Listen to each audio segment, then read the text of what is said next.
Hey guys, tonight we're stepping into one of the most relentless, most invisible, and most aggressively cheerful jobs in modern history, the weekly cleaning schedule of the 1950s American housewife. Not a hobby, not a light dusting, a 7-day military campaign against dirt, run alone, unpaid, and graded by every neighbor on the block. Before we tuck in, I'm so glad you're here. If a slow walk through history is what finally unknots your shoulders at the end of a long day, leave a like and subscribe so the next one drifts your way. And drop a comment telling me which household chore you would happily fake a small fainting spell to avoid. Mine is the Venetian blinds.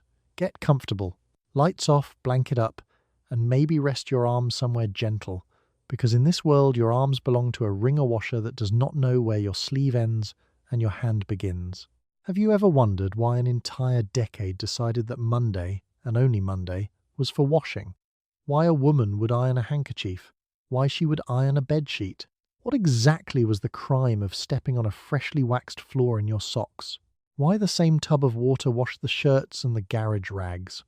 Who taught the vacuum salesman that the winning move was to dump dirt on your carpet? And how did a bald genie in one gold earring become the most trusted man in America? Congratulations! You have just opened your eyes as the woman of a freshly built suburban house in the United States 1955. You are already behind. The water is not hot yet. The family wakes in an hour, and out back the whole street can see your clothesline.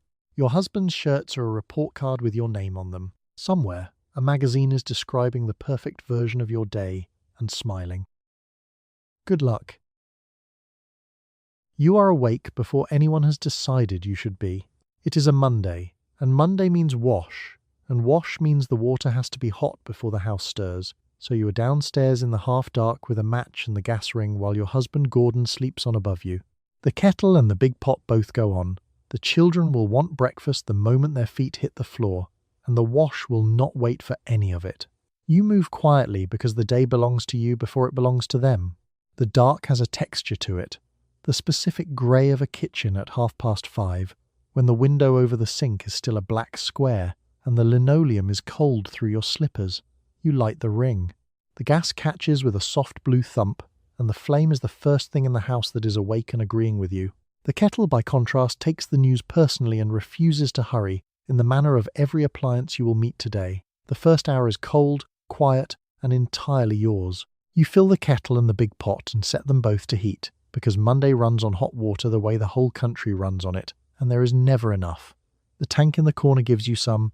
The stove gives you the rest, one pot at a time, slowly, the way a patient man pays back a debt he resents. You will spend a good part of this morning simply waiting for water to become hot enough to be useful, and the waiting is not rest. The waiting is where you sort tomorrow in your head. Upstairs, Gordon is a warm shape under the blankets, doing an excellent impression of a man for whom clean shirts appear by magic. He is not lazy. He is operating on the century's most successful illusion, the one that says the house maintains itself, that the shirts wash and the floors wax, and the breakfast assembles while everyone sleeps like small, well-fed pharaohs.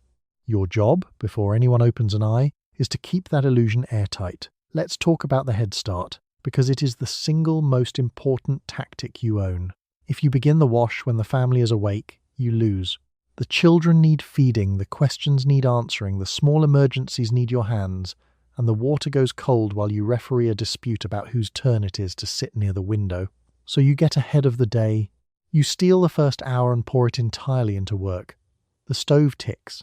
The pot begins its slow climb toward a simmer. You lay out the washboard and the tub and the bar of Fell's naphtha soap, brown and honest and going soft at one corner, and you check the pockets of Gordon's trousers by feel, because a forgotten fountain pen can execute an entire load of whites in a single wash. You find a bus ticket, 2 nails, and a dime. The dime you keep. You have funded a small private economy this way, coin by coin, out of the pockets of a man who has never once noticed a thing was missing. The house has a finder's economy, and you are the only one who works in it. By 6, the water is hot. The window is going from black to the deep blue that means the sun is at least thinking about it. You can hear Mrs. Delgado's screen door bang shut 2 houses down, which means she is up too, which means the whole street is quietly starting the same race at the same hour, a block of women lighting the same rings in the same dark. Nobody rings a bell for this. It just begins. You pour the first steaming measure into the tub, and the steam climbs to meet your face, warm and soapy and smelling of the entire week to come. Somewhere above you a bed spring creaks. It is not time yet, but it is nearly time. You have perhaps 20 minutes before the first small feet hit the floor, and the day officially belongs to everyone. You use every one of them. You kneel on the floor in front of a week of everyone else's clothes and begin the sort. Whites in one heap, colours in another, and the truly filthy things in a third. Gordon's garage rags, Bobby's grass-murdered play trousers, the towels that have seen the bottom of the sink. The order is not a preference. It is a law, because the same water is going to wash all three, and once the water is grey, it is grey for good. You separate by hand, checking pockets, because a forgotten crayon can end a whole load. The pile has a personality, and it is not a pleasant one, being large, stubborn, and faintly smug. It has grown all week in the wicker basket by the stairs, absorbing everything the family surrendered. Shirts worn one day and dropped, socks removed in the general area of the hamper, a dish towel used for a job no dish towel was designed for. By Monday it has the mass and confidence of a small opponent. You do not so much sort it as negotiate with it. Whites first, because whites are the aristocracy of the wash, and get the clean hot water while it is still clean and hot. Then the colours, which will tolerate slightly tired water. Then, last and lowest, the work clothes and the rags, which get whatever grey broth is left and are grateful for it. The whole pile arranges itself into a strict social order, a little laundered hierarchy, and you are the one who assigns the ranks. Here is where the checking begins, and the checking is sacred. You go through every pocket with your fingers, because Bobby is a boy, and a boy's pockets are a museum of hazards. A crayon left in a trouser pocket does not simply melt. It distributes itself across an entire load like a small waxy act of vengeance, and there is no rescue for a shirt it has visited. You have learned this the expensive way. Now you check twice. Today's excavation yields a good haul.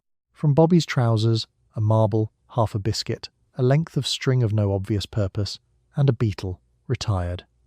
From Gordon's shirt, a receipt and a book of matches. From Carol's cardigan, nothing, because Carol is 10 and meticulous and files her pockets like a bank clerk. You set the survivors on the windowsill in a little row, the day's confiscations, evidence of a family living its life directly on top of your laundry. The stains get triaged here too, before they ever see the water, grass on the knees, gravy down a front. Something rust-coloured on a cuff that you decide, for your own peace, not to investigate. You rub these with the bar of Fell's Naphtha now, working the brown soap into the fabric so it has time to think about its choices, because a stain that hits hot water unaddressed will set forever and become a permanent member of the household. The rags go in their own heap, and you regard them with the weary respect of a general looking at a difficult regiment. These are the cloths Gordon uses on the car, black at the fingertips with something that will never fully leave, and they will foul any water they touch. That is why they go last. You are not washing them so much as containing them, and even that is optimistic.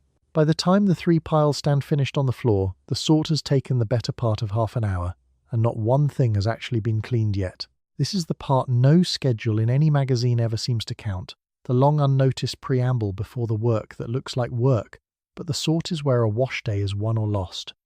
Get it right, and the loads flow. Get it wrong, and one blue sock turns a week of undershirts the pale, apologetic grey of a job done in a hurry. You get it right. You always get it right. Then you reach for the first white sheet and begin. You feed the first shirt into the wringer, sleeve first, and keep your fingers well back from the rollers. The wash tub churns beside you. The wringer is the part that squeezes the water out. Two hard rubber rollers turning against each other, and it does not know the difference between a shirt cuff and your hand. Every woman on the block knows someone who found that out. There is a release bar you can slap if the worst happens, and you keep one eye on it the whole time. This is not a machine you turn your back on. The wringer has a personality, and its personality is patient hunger. It turns at the same steady, indifferent speed whether you are feeding it a pillowcase or reaching to guide a stubborn seam, and it will take whatever comes into its rollers with the same calm appetite. It is not cruel. Cruelty would require it to notice you. It simply closes and closes and closes, and the only opinion it has ever expressed is that everything is flat if you push hard enough. The release bar is the whole reason you still have 10 fingers. It is a metal bar that pops the rollers apart the instant you hit it, and it exists because enough women across enough kitchens got a sleeve caught, then a wrist, then found the rollers walking calmly up their forearm before anyone could stop the motor. The doctors even had a name for what it did to an arm. The bar was the manufacturer's apology, installed after the fact, bolted on where the regret goes. So you have a rhythm, and the rhythm keeps you safe. Feed with the left, guide with the flat of the right, never the fingertips, always the flat, and let go early. The wet shirt goes in fat and sopping and comes out the other side pressed thin as a communion wafer, the water sheeting off into the tub below. There is a real satisfaction in it when it goes right. A whole heavy load of laundry surrendering its water piece by piece. Mrs. Delgado lost the tip of a finger to hers in 1951 and still says the machine changed her life. Both things are true. The steam is everywhere now. By 9, the kitchen windows have fogged solid, running with condensation, and the whole room smells of hot soap and wet cotton and the faint tin tang of the tub. Your hands have gone the soft pink of a woman who spends her Mondays underwater. A curl has escaped your headscarf and pasted itself to your cheek, and you blow it away without stopping, because stopping is not in the rhythm. Bobby appears in the doorway wanting to know what is for breakfast, and you answer him without once looking away from the rollers, because the single moment you glance at your son is the moment the machine has been waiting for. He is sent off with a promise. The wringer turns. You feed it the next shirt, sleeve first, fingers flat, and it takes the water without thanks and without malice, the way it takes everything.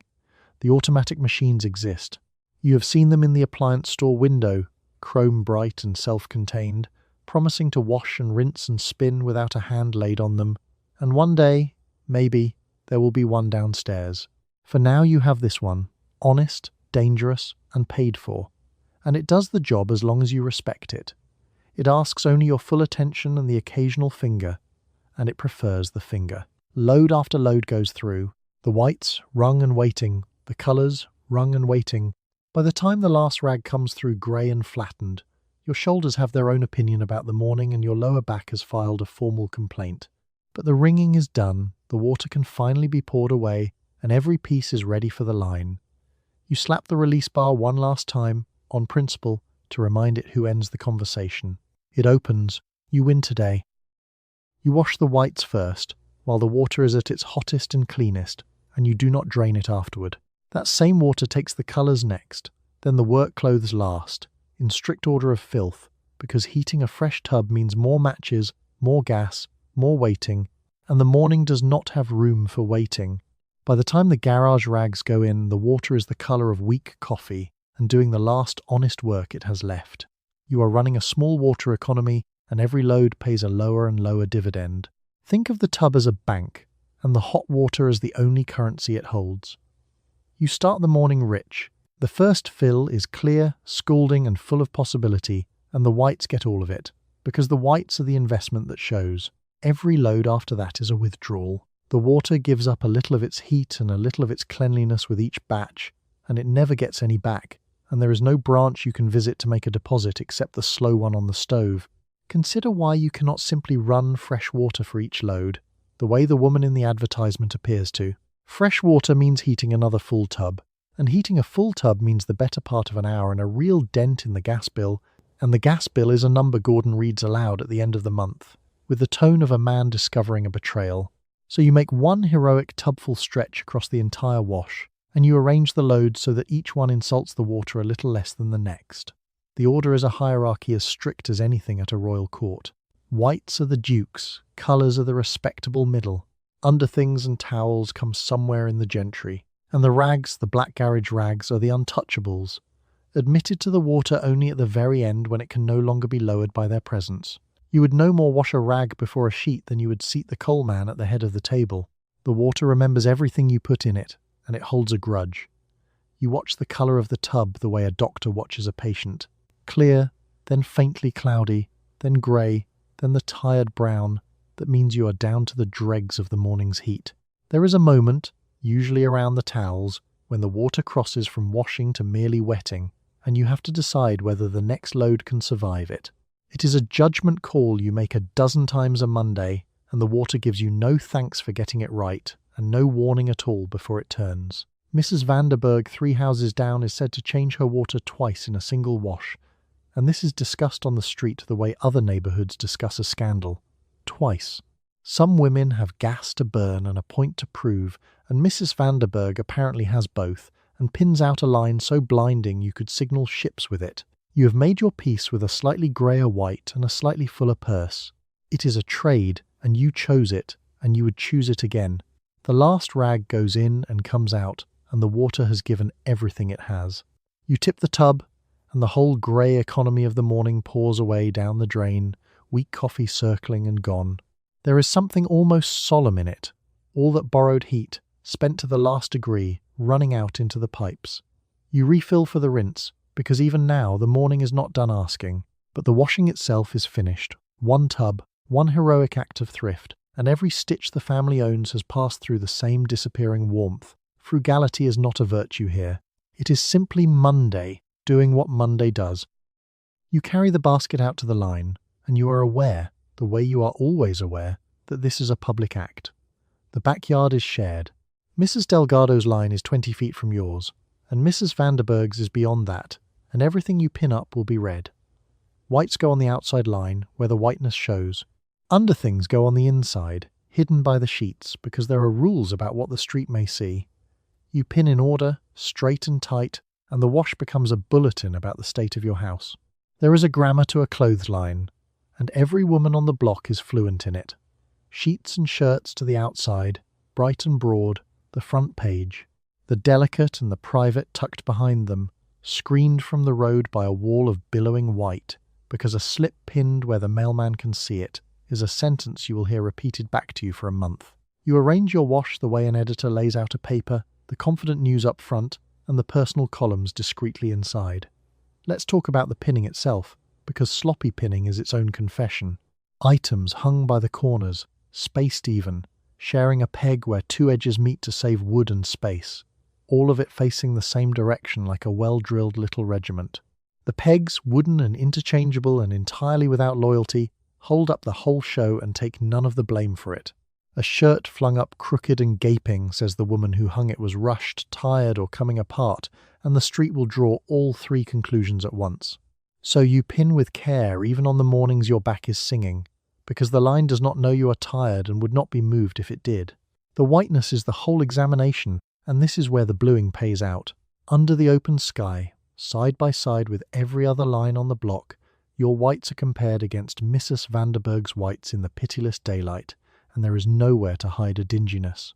A sheet that reads cream instead of snow is noted. Not mentioned, noted.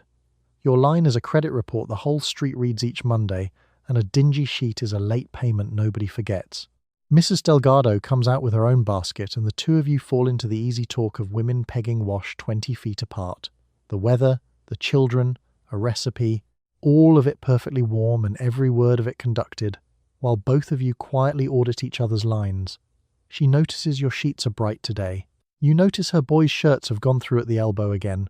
Neither of you says the second thing. This is the deal, and it is a fair one, mostly. The word mostly is doing a great deal of quiet work there, and both of you know it. The wind is your ally and your enemy in the same gust. A good breeze dries the load fast and fills the sheets like sails, cracking and snapping across the yard, and there is a real and simple pleasure in the sound and the smell of it, cotton drying in moving air. But the same wind will fling a dropped shirt into the dirt, or wind a sheet around the line into a rope, and then the corner you dropped is the corner the whole street somehow sees. The line rewards attention and punishes everything else. The wind has opinions about your Monday and delivers them one dropped sock at a time. By the time the basket is empty, your yard is hung with the private life of your family made briefly public. Everyone's clean clothes flying bright, damp, and orderly in the sun. It looks from the road like the wash of a house where all is well. That is the message, and you have sent it clearly, and the sending of it is a job in itself. You stand a moment and look at it, the full lines snapping in the light, honest work made visible for once. Then you go back in for the pegs you dropped, because the wind took 3 of them, and the wind, unlike the neighbours, at least gives things back eventually. You go out on a January morning to a line hung with laundry that has turned to lumber. The sheets froze overnight, flat and white and hard, and you take them down like planks and carry them inside stacked over both arms. They will thaw draped over the kitchen chairs and the backs of doors, dripping onto newspaper, filling the house with the cold, clean smell of frozen cotton. Winter does not cancel wash day. Winter only makes the line a crueler place to work and gives you frozen fingers to show for the whites. The cold has done something strange and total to the wash. A sheet that went out damp and heavy came back a slab, rigid enough to lean against the wall like a sheet of plywood, and Gordon's long underwear stands entirely on its own, a frozen man with no man inside it, propped in the corner of the yard doing a convincing impression of a relative who has fainted. You gather the family's clothes off the line one stiff board at a time, and the whole load has the give of a stack of roof tiles. You bring your family indoors garment by frozen garment, a household briefly rendered in plywood. Consider why you are out here at all, in a cold that turns cotton to timber, when any reasonable person would simply wait for spring. Because Monday is Monday. The calendar does not consult the thermometer. The family generates the same mountain of laundry in January as in July, and the line is the only dryer this house owns, so out you go with the pegs biting your fingers and the wind reading you the news. The pegs are the first betrayal. Wooden clothespins in a freeze go stubborn and unforgiving, and prying them off a frozen line with fingers that stopped reporting for duty 10 minutes ago is a slow, fumbling, faintly comic ordeal. You warm your hands under your arms between pegs. You drop to. You say a word your mother would not have approved of, quietly, to the wind, which does not care and would not tell. Here is the counterintuitive part, the thing your own mother taught you at a line just like this one. The freezing actually helps. The water in the fabric turns to ice, and then, in the dry, cold air, goes straight from ice to vapor and leaves the cloth. So a sheet brought in frozen and thawed comes out drier and oddly fresher than you would ever expect, bleached a little brighter by the cold itself. Winter is a terrible laundress and a surprisingly good bleach. You take the help where it comes. Inside, the thawing begins and the house rearranges itself around it. Every chair wears a stiffening shirt. The doors hang with slowly softening sheets. A line of newspaper runs along the floor, catching the drip as the ice lets go. And for an hour the kitchen smells of cold water and clean cotton and the faint mineral breath of a January that has been brought indoors against its will.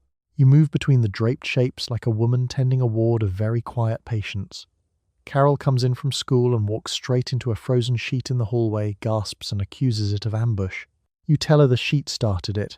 She helps you turn the underwear so the fronts can thaw too, holding each frozen garment at arm's length with the grave suspicion of a child handling something that might still be alive. Between the two of you, the load slowly comes back to the land of the soft and the foldable. By evening, the last of it has thawed and dried by the stove, and the sheets that were planks this morning fold clean and warm into their stack, smelling of a cold that is already a memory.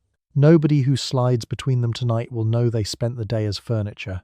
That is fine, you know, and your fingers, finally warm again, know most of all.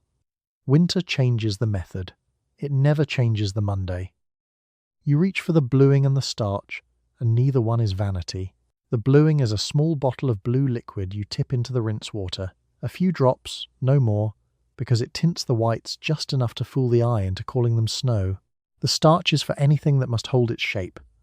Gordon's collars, the good tablecloth, the curtains. You dip them while they are still damp, wring them, and set them aside stiffening for tomorrow's iron. These two bottles are how the line out back reads bright instead of tired.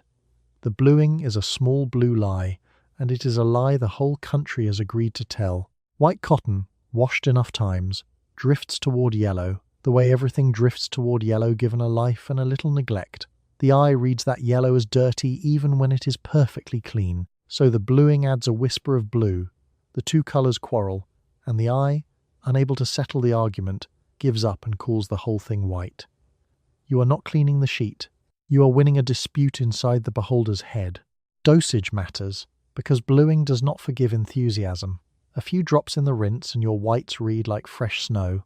One drop too many and Gordon's undershirts come out the faint, unmistakable blue of a man who has given up, and there is no talking your way out of a blue undershirt on a line where Mrs. Vanderberg is keeping her books.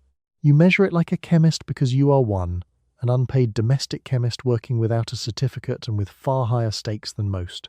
The starch is the other half of the display, and the starch is about spine. A collar without starch wilts by noon and hangs off a man's neck like a disappointed leaf. A collar with starch stands up, crisp and sharp and confident, and holds that confidence through a whole day at the office.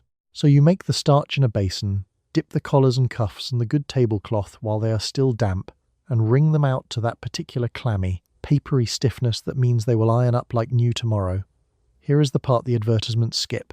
Both of these are for other people's eyes, entirely.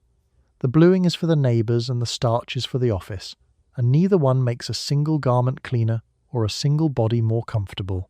You are pouring real minutes and real pennies into managing what strangers think of your household, and the strangest thing is that it works, and the second strangest thing is that you would be judged, correctly, for skipping it.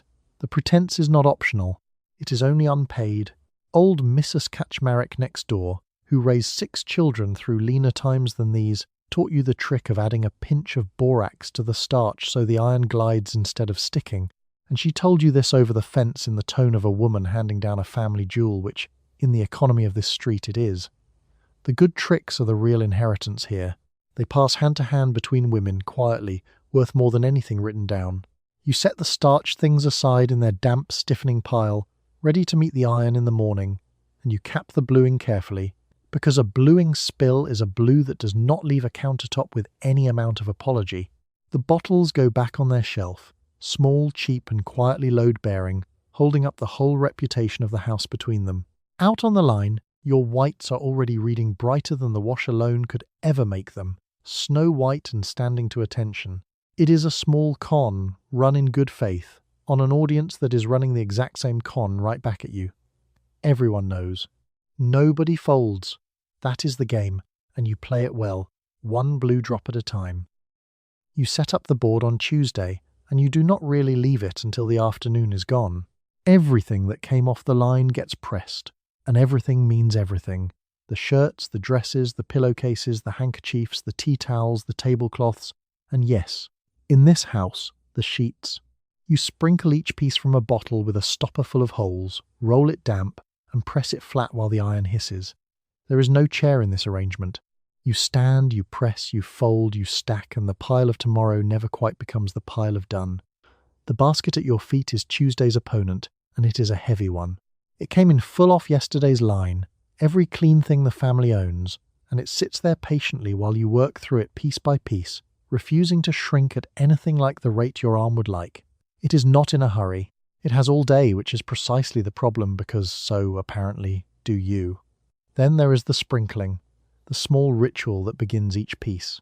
Ironing works on damp cloth, so anything gone bone dry gets a sprinkle of water shaken from a bottle, then rolled up tight and left a few minutes to let the damp spread even through the fibres. You keep a whole row of these rolled bundles waiting like little cloth logs, each one dampened and resting, and you work down the row while the next one softens. It is a production line, and you are every station on it. The handkerchiefs are where a sane person might question the whole enterprise. You are standing at a board pressing a square of cotton whose entire purpose is to be blown into and stuffed back in a pocket, and you are pressing it carefully into neat quarters because an unironed handkerchief in this decade is a small public admission of collapse. A wrinkled handkerchief has never once harmed a living soul, and yet it has ended friendships. The same logic marches you through the pillowcases, the tea towels, the napkins. Nothing that can be pressed is permitted to go unpressed. You have pressed things that will spend their entire lives folded in a drawer, seen by no one, waiting patiently for a funeral. The standard is total, and the standard is insane, and you meet it anyway. The iron itself is a hot, heavy, opinionated thing, and it demands a rhythm from your whole body. Push, lift, turn the cloth, push again, the point of the iron nosing into the gathers, and the plackets where the wrinkles hide. Steam rises off the damp cotton with a hiss and a smell of hot, clean linen that is, you will admit, one of the genuinely nice smells of the week. Your right arm does the work. Your left arm feeds and turns. Your lower back keeps its own quiet ledger of every hour and presents the bill each evening. Carol wanders through and asks why the sheets need ironing when they only go on a bed and get slept in. And it is a good question, the best question, one you have no real answer to except that they must, and that her grandmother pressed sheets, and that a smooth bed is a smooth bed. She accepts this the way children accept weather. You hand her a stack of pressed handkerchiefs to carry up, and she bears them off like a small, solemn courier delivering the flat, crisp, warm proof of your morning. The light moves across the kitchen floor as you work, the whole slow arc of a Tuesday afternoon measured out in pressed shirts and folded flats. Your stacks grow, warm, square and tidy on the table beside you, small monuments to a job that leaves no other trace. By the time the basket finally gives up its last tea towel, the day is nearly spent and your feet have opinions and your arm is done taking requests. You set the iron on its heel, unplug it, and stand a moment in the sudden quiet with a whole family's worth of pressed cloth stacked around you. Tomorrow, it scatters back into use. Next Tuesday it returns. But tonight it is done, warm and crisp and yours, and you earned every fold of it standing up. You press Gordon's shirts with more care than anything else on the board, because these are the ones the world will see. A husband walks out the door every morning wearing a verdict, and the verdict is about his wife. A limp collar, a scorched cuff, a wrinkle across the back, and someone downtown will quietly conclude that things are not being kept up at home. So you press the collar twice, and the yoke and the plackets, and you hang each one on its own hanger, buttoned at the top, facing the same way. The shirt is not a shirt. It is a character reference. Think about what a shirt actually carries out into the world.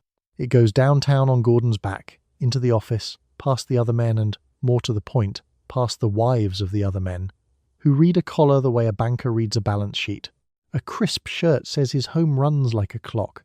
A tired shirt says something is slipping over there. Gordon has no idea he is a walking bulletin. He thinks he is just a man in a shirt. He is, in fact, your morning's work, ambulatory, filing a daily report you never get to see. Let's talk about the collar, because the collar is the whole face of the thing. It sits right under the chin, in the full view of every conversation, and a collar that has gone soft or shows a shadow of yesterday's wear undoes everything the rest of the shirt is trying to say. A soft collar is a rumour that the whole household is quietly coming apart, delivered all day, in person, to everyone. Gordon passes.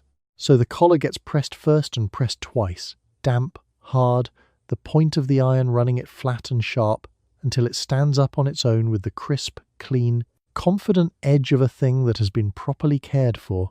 The cuffs come next, then the yoke across the shoulders, then the front where the buttons run, then the great broad back that nobody examines but everybody would notice if it were creased.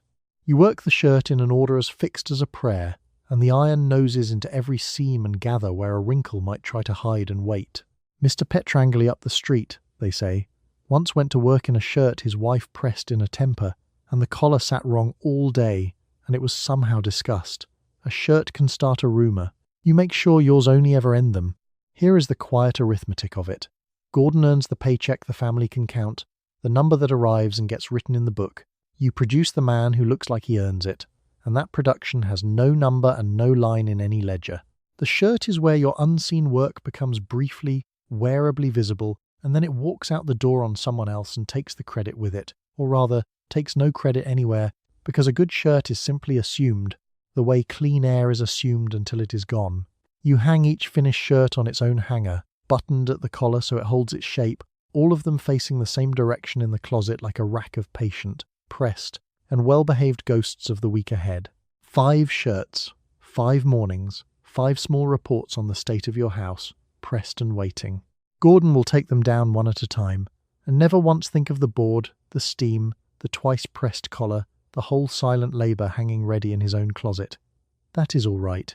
He is not supposed to. The shirt only works as a report if it looks like it grew that way, crisp and effortless, as though the house simply produces sharp collars the way a tree produces leaves, perfect and unseen. That is the entire art of it. You close the closet on the row of them, sharp and silent and ready, and reach for the next thing in the basket. The shirts are done. The reports are filed. The house, for another week, looks kept up because you kept it. You keep one hand on the iron and one part of your mind on the smell, because this iron has no automatic shut-off and never will. Left flat on a shirt for 10 seconds too long, it scorches. Left on the board while the telephone rings, it can char the cover and fill the kitchen with the smell of a near disaster. If you are lucky enough to own a mangle, the big rotary ironer, you feed the flat things through that instead. Sheets and towels rolling out warm and smooth. The mangle saves your back and raises the standard in the same motion. The iron sits there glowing at a heat it chose for itself, because there is no thermostat worth the name, no click that says enough. It simply gets hotter the longer it is plugged in, a small hot animal, patient, tireless, and faintly dangerous, that never cools while it has current, and it trusts you completely to remember it. That trust is the danger.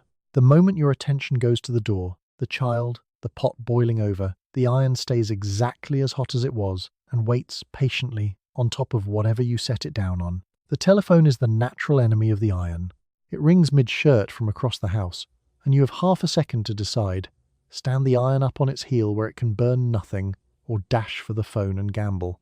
You have learned to stand it up every single time, on reflex.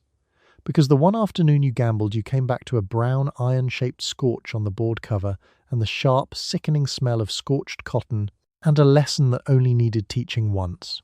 The iron does not forgive a shortcut. It records it, in brown, permanently. The scorch is the quiet catastrophe of the ironing day. A shirt held too long comes away with a faint tea-coloured shadow in the shape of the sole plate, and that shirt is finished, demoted from Sunday best to something Gordon wears under a sweater where the shame cannot be seen. A whole hour's work in the wash and the pressing, undone by 3 seconds of a ringing phone. You treat the heat with the respect you would give a pan of hot fat, because it is exactly that unforgiving and twice as easy to forget. Now, the mangle, if the house runs to one.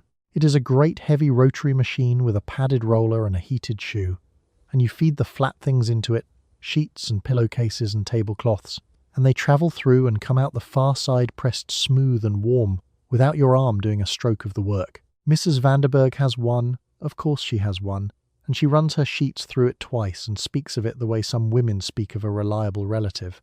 It is genuinely a marvel. It is also a trap. The catch is simple. The mangle makes pressing sheets easy, so now the sheets must be pressed, every week, perfectly, because the machine has removed your excuse.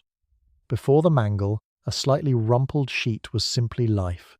After the mangle, a rumpled sheet is a choice, and a poor one, and the neighbours know you own the machine. The marvel did not hand you an afternoon off. It handed you a higher bar and a quicker way to reach it. The mangle is also its own kind of hungry, and you feed it fingers well clear of the roller, because a machine that pulls cloth in steadily does not distinguish cloth from the hand. Respect, in a 1950s laundry, is mostly a matter of keeping your fingers. You stand the iron up, feed the last sheet through the roller, and shut the machine down for the week. Warm flat cloth all around you, and both your hands still your own. On a Tuesday, that counts as a clean victory. You sit down on Wednesday with a basket of things that are broken in small ways, and you fix them one at a time. A sock with a hole gets darned over a wooden egg, the needle weaving a little net across the gap. A hem has come down, a button has fled, a seam on Bobby's shirt has surrendered. None of it is urgent, and all of it is endless, because a family of 4 generates damage faster than any one woman can mend it. You thread the needle by the window for the light, and you begin closing the week's small wounds. The mending basket is the quietest tyrant in the house. It never shouts, never overflows dramatically, never demands its due the way the wash does on a Monday. It simply sits in the corner accumulating. A sock here, a torn pocket there, a coat with a button hanging by one thread of hope, and it waits with infinite patience for the one afternoon a week you can give it. It is the only member of the household that never once raises its voice, which is precisely how it always wins. Darning is a small act of resurrection performed over a wooden egg. You slip the darning egg into the sock to hold the hole open and round, and then you weave, threads one way, threads the other, over and under, building a tiny woven patch right across the gap where the heel wore through. Done well, it nearly disappears and the sock lives to serve another season. Done in a hurry, it is a hard little lump that Gordon will feel against his heel all day and mention once mildly, which is worse than a complaint. Bobby is the reason half this basket exists. A 7-year-old boy treats his clothing as an obstacle between himself and the ground, and he returns each garment with fresh injuries, knees gone through, pockets torn loose by the weight of treasures, a whole sleeve somehow parted from its shoulder in a manner he cannot explain and does not appear to regret. You mend it all, knowing full well it will come back next week in a new and more creative state of ruin. Mending Bobby's clothes is less a repair than a running conversation with entropy itself. Entropy is ahead on points, but you keep it to a drawer with a needle and an unreasonable quantity of thread. Here is the thing the mending teaches you, the thing that never makes the magazines. Nothing in this house is disposable. A worn sheet is turned sides to middle, cut down the thin centre and sewn back with the strong edges meeting, and it lives years longer. A collar frayed past saving is removed, turned and sewn back reversed to show its good side. Cloth is coaxed, patched, reversed, and handed down until it finally gives out entirely, and only then, exhausted past all sewing, does it graduate to the rag bag and begin its second career cleaning the floor. A single bedsheet in this house can look forward to a longer and more varied working life than most men. You waste nothing, because wasting is not in the budget or the blood. Carol is learning to sew beside you, and this is the real Wednesday work, though it looks like the smallest. You guide her hand through a simple running stitch on a torn apron, and she frowns at it with the fierce concentration of a surgeon, and her stitches come out large and crooked and entirely hers. You do not fix them. A crooked stitch a girl made herself teaches more than a straight one you did for her. The afternoon goes quiet and small and close. The needle dips and pulls, and the light moves across the floor, and one by one the broken things in the basket become whole things again and cross over to the mended pile. It is the least dramatic labour of the week, and in its way, the most tender, every stitch a small refusal to let the family fall to pieces. By the time the light goes amber, the basket is nearly empty, and the sock lives, and the button holds, and Bobby's sleeve is reunited with its shoulder for now. You put the needle in its case and the egg back in the basket. Upstairs, Bobby is even now inventing a fresh way to part a sleeve from its shoulder. He does not know it yet, neither does the sleeve. You move through the house with a cloth cut from one of Gordon's retired undershirts, and you go after the dust before it can be seen by anyone but you. It settles on the picture frames, the radio cabinet, the tops of the doors, the rungs of every chair, and it comes back the day after you remove it, which is the entire insult of dust. You do the whole downstairs, then the stairs, then the bedrooms. The house looks no different afterward, which is the point. Dusting is the housework nobody notices unless you stop, and you cannot stop. Dust is the most philosophical of your enemies, because dust is patient and dust is fair, and dust always comes back. You can wipe a shelf to a perfect shine, and by tomorrow afternoon a fine grey settling has begun again. Silent, even, and inevitable. The house quietly shedding a little of itself onto every flat surface it owns. There is no winning against dust, only the holding of the line, day after day, in a war with no surrender and no victory. Dust is a coward, and it hides in the places a busy eye slides past. The tops of the door frames, the high edge of the picture rail, the carved bits of the radio cabinet, that great piece of furniture in the front room, whose every groove and turned leg collects a grey lining you have to chase out with a corner of the cloth. Company never runs a finger along the top of a door, but your mother-in-law might, and did, once, in 1953, and the memory of it keeps every door frame in this house immaculate to this day. The cloth itself is Gordon's past, reincarnated. Nothing in this house is bought to be a dust rag. A dust rag is what an undershirt becomes when it has finished its life as an undershirt, soft with 100 washes and finally too thin to wear. You run this ghost of a shirt over the surfaces and it lifts the dust into itself, and every so often you shake it out into the yard, where the fine grey cloud hangs a moment in the light before beginning its long float back down. The particular indignity of dust is how little it discriminates. It settles on the wedding photograph and the gas bill with exactly the same enthusiasm, on the good lamp and the cheap one, grey and even, and supremely uninterested in what it is coating. You, who have opinions about every surface in this house, are cleaning up after a substance that has none. It wants only to lie down on things, all things, and it is very patient about getting its way. Bobby, sent to help, is issued his own cloth and given the low shelves, and he applies himself with tremendous energy and no accuracy, pushing the dust enthusiastically from one end of a shelf to the other and back, relocating it rather than removing it, a small, tireless engine of redistribution. You let him. He is learning that the house does not clean itself, which is the one lesson the whole decade is arranged to hide from him.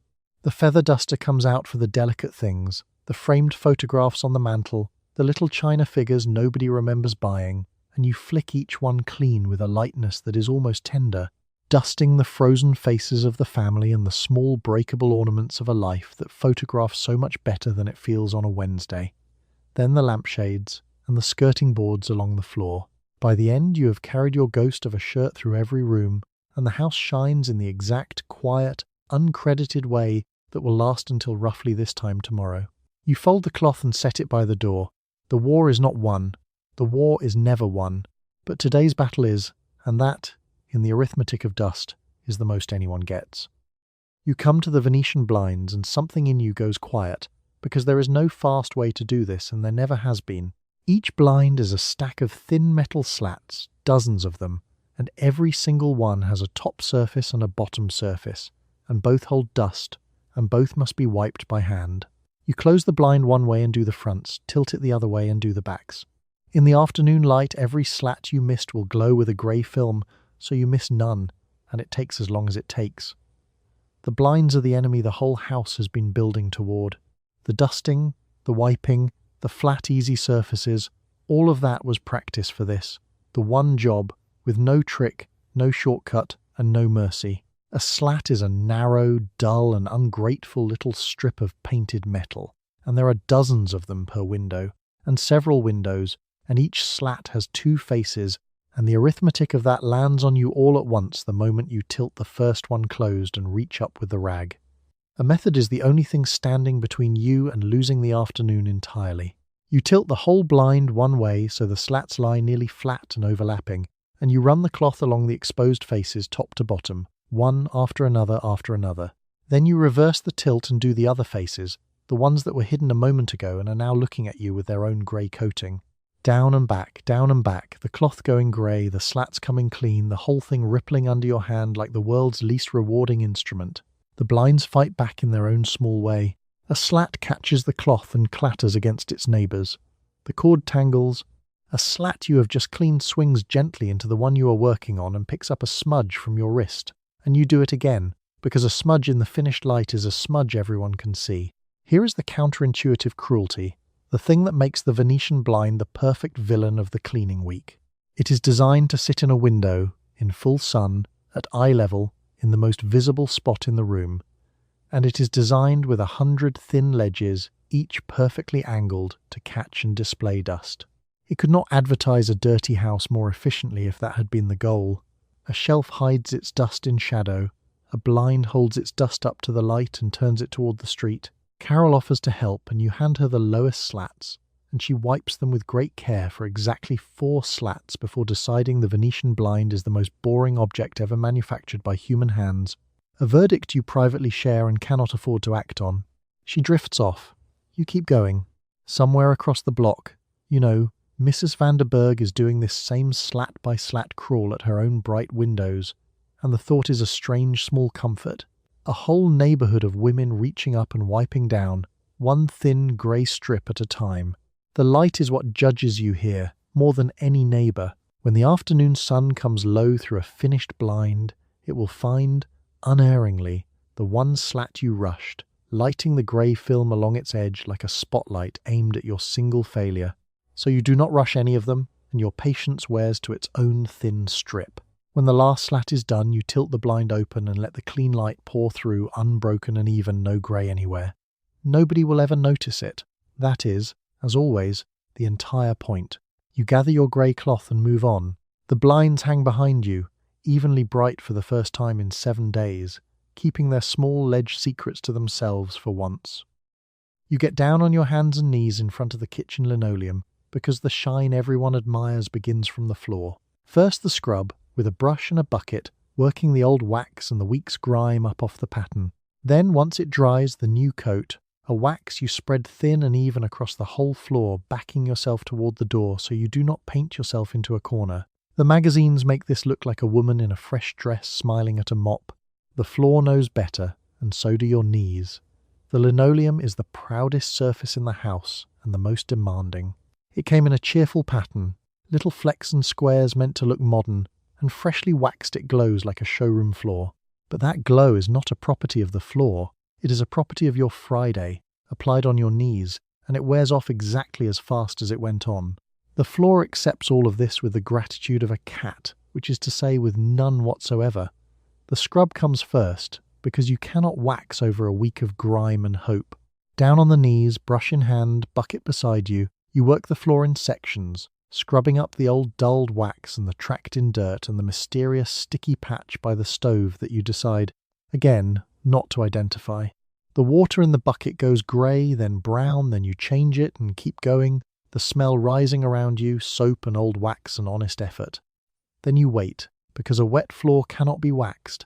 You come back to a floor clean and dull and ready, a blank page waiting for its shine. The wax goes on next, and this is the part that demands real care. You spread it thin as you can, in long, even strokes with a cloth or an applicator. Because wax laid on thick does not shine, it clouds, going milky and streaked and worse than nothing. Thin and even, always thin and even. The floor punishes generosity and is the one thing in your entire life that rewards you for offering it less. The choreography no one warns a new bride about is this. You wax yourself out of the room. You start at the far corner and work backward toward the door, laying the shine down ahead of you and retreating across the dry floor behind. Because a woman who waxes toward the far wall ends up marooned in the corner of her own shining kitchen with no way out that does not ruin her morning's work. You learn this the first time you strand yourself. You only strand yourself once. The paste wax is the worst and the best of it. The self-shining liquid waxes promise a gloss with no rubbing, and they help. But for the real mirror finish, the one that makes a floor look wet and deep, use paste, spread thin, left to haze over to a dull film, and then buffed, rubbed by hand or run over with a weighted polisher until the haze breaks into a hard, clear shine. It is genuinely beautiful when it is done. It is also an hour of your life spent nose to the floor, breathing solvent, coaxing a chemical gleam out of a kitchen nobody will photograph. Carol picks her way around the edge of the wet floor to ask a question, walking the dry border like a cat avoiding a puddle, and you answer her from your knees without looking up, because looking up means losing your place in the wax. She has learned already at 10 that the kitchen floor on a Friday is sacred ground, not to be crossed. You lay the last thin stroke down at the doorway, stand up slowly, and let your back unfold with a series of small complaints. The floor behind you glows clean, deep, and perfect, catching the light like still water. It will hold until roughly Sunday, when the traffic of a family begins to wear it thin. For now, though, it shines like still water, and you made it do that. On your knees, the hard and only way there is. Gordon will cross it in 20 minutes without once looking down. You have made your peace with that, mostly. You have waxed the floor, and now you must defend it, because a fresh coat of wax is at its most vulnerable in the hour before it cures. Stocking feet leave prints. A dropped crumb welds itself in. The dog, if you had a dog, would be a catastrophe. So you post yourself at the edge of the kitchen and you turn people back. Bobby wanting a glass of milk, Gordon wanting the newspaper he left on the table. All of them redirected around the shining wet expanse. For 1 hour, the most valuable real estate in the house is a floor no one may touch. The curing hour is the tensest hour of the cleaning week. The wax is down, thin and even and beautiful, but it is not yet hard, and in this soft in-between state it will take a print from anything, a sock, a heel, a fallen crumb pressed in by a passing foot to become a permanent freckle in the shine. Your whole morning of scrubbing and spreading now hangs on 1 hour of keeping every living thing in the household off a single room. You become a sentry. The border is the kitchen doorway. The threat is your own family. The family cannot be reasoned with on this point.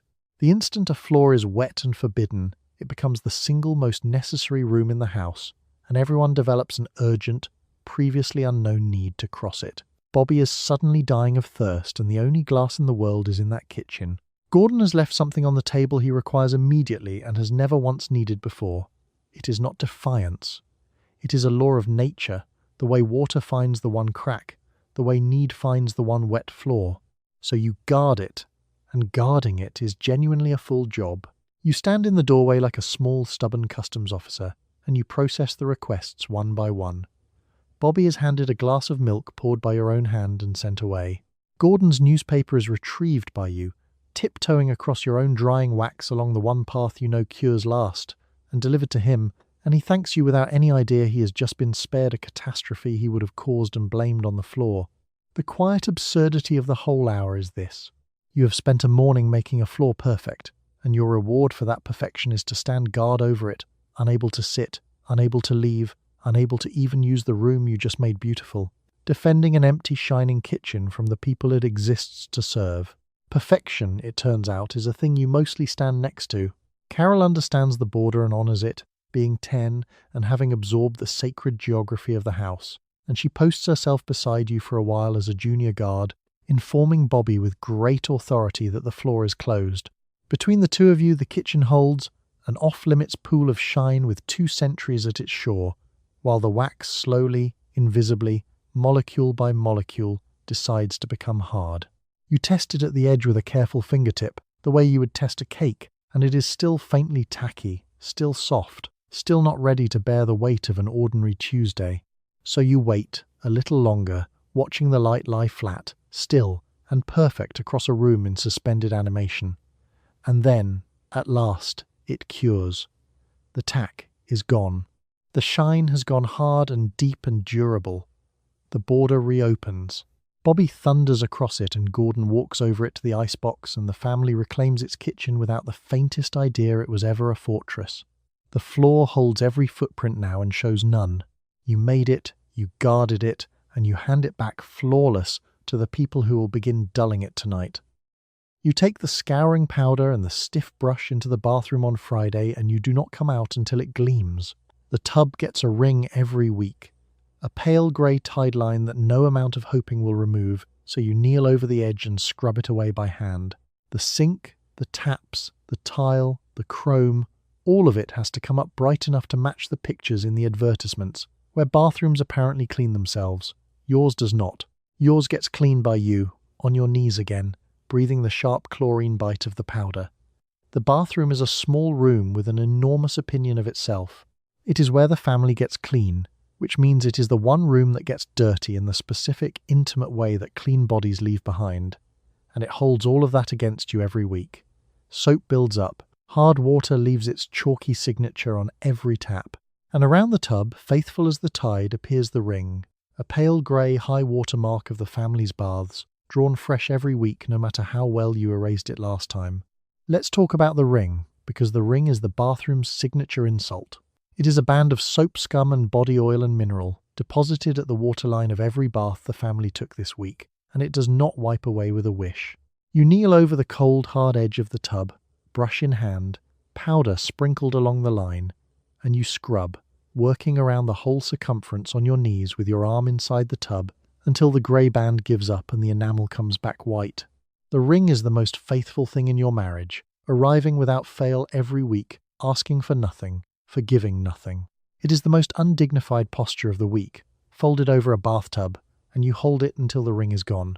Then the tile, laid out in neat squares up the wall, each one bright enough on its own but joined by grout lines that go grey and want a toothbrush and a lot of patience. Then the sink, ringed with its own smaller tide. Then the taps and the chrome, which are the vainest surfaces in the house, because chrome shows every water spot and every fingerprint and is not truly clean until it throws your own tired face back at you in miniature. The chrome is the only surface in the house honest enough to show you what the morning actually cost. You polish each fixture until it shines, and a bright wet tap is the closest this room offers to applause. The standard you are cleaning against is a cruel one. The bathrooms in the magazine advertisements are impossibly, chemically white, lit like operating theatres, without a single spot or streak or human trace, tended apparently by the product alone, while a smiling woman gestures at it in fresh clothes. You are chasing an image that was painted specifically so you could never quite catch it. Mrs. Kaczmarek, who cleaned houses for wages before she married, taught you to do the mirror last, after the scrubbing steam has settled, and to do it with newspaper and a little vinegar so it comes up without a streak. You follow her method every week, wiping the glass clear in the settling damp, and your own face appears in it, flushed from the work, a curl loose, entirely real, and nothing at all like the woman in the advertisement. You give her a nod. She has earned it. The chlorine smell fills the small room as you work, sharp and clean and faintly punishing, the smell that means a bathroom is being properly done. Your knees ache and your hands are pink from the powder, and the whole room comes up bright, hard and clean under your brush, surrendering its week to your Friday. When it is finished, you stand in the doorway of a bathroom that gleams like the picture, or nearly, the tub white, the chrome throwing light, the air sharp with clean. You already know exactly how long it will last. You close the door on a bathroom that will never look this good again once the first bath is drawn tonight, and let it have its one clean, private, unbothered hour. You shake the scouring powder into the toilet bowl and the sink, and you respect it a little, because Comet and its cousins are not gentle. The grit is the whole idea. It scours the porcelain white, cuts the stains, takes the film off the enamel. It will also, if you lean into it hard enough week after week, wear the finish right off a fixture and leave it rougher than you found it. So you learn the pressure, firm but not furious, and you rinse it all away before it can dry into a chalky ghost of itself across everything you just cleaned. The powder is the most honest product under your sink because it makes no secret of how it works. It works by being rougher than the dirt, a can full of fine grit that you sprinkle on and scrub in, and it simply sands the stain away along with, if you are not careful, a thin layer of whatever the stain was sitting on. There is no gentle chemistry here, no lemon-scented persuasion. There is a mineral and a will, and the mineral does not care which surface it is winning against. Then the toilet, the one fixture in the house that no advertisement has ever shown a smiling woman cleaning, though every woman cleans it. You shake the powder around the bowl, take the stiff brush, and scrub away the week's use, the waterline stain, the whole unglamorous truth of a thing 4 people use every day. It is the least discussed job in the entire decade and one of the most necessary, and you do it briskly, without ceremony, the way you do all the jobs that keep a house from betraying itself. The powder has a bite that goes past the porcelain.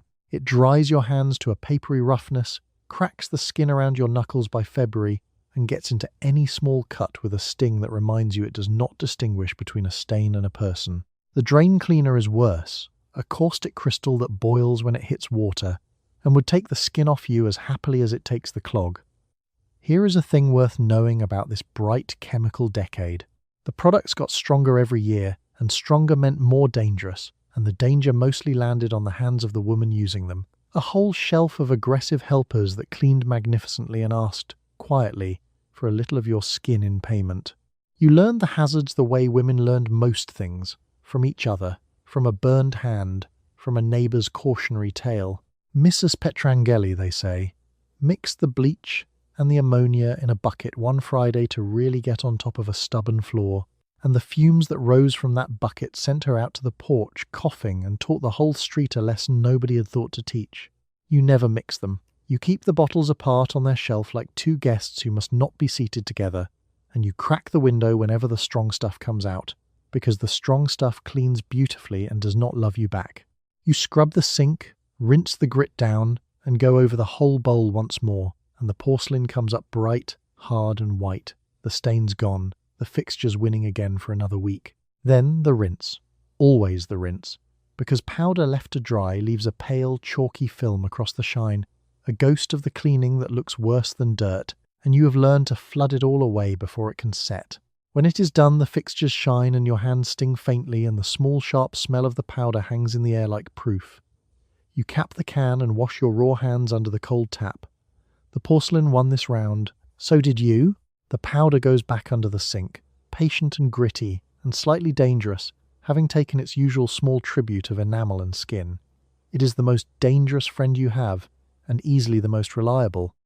You do the windows with ammonia and a stack of yesterday's newspaper, because newsprint leaves no lint and everyone's mother swore by it.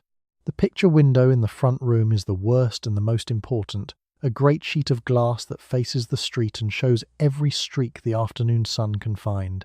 You wipe in one direction inside and the other direction outside, so you can tell which side a streak lives on.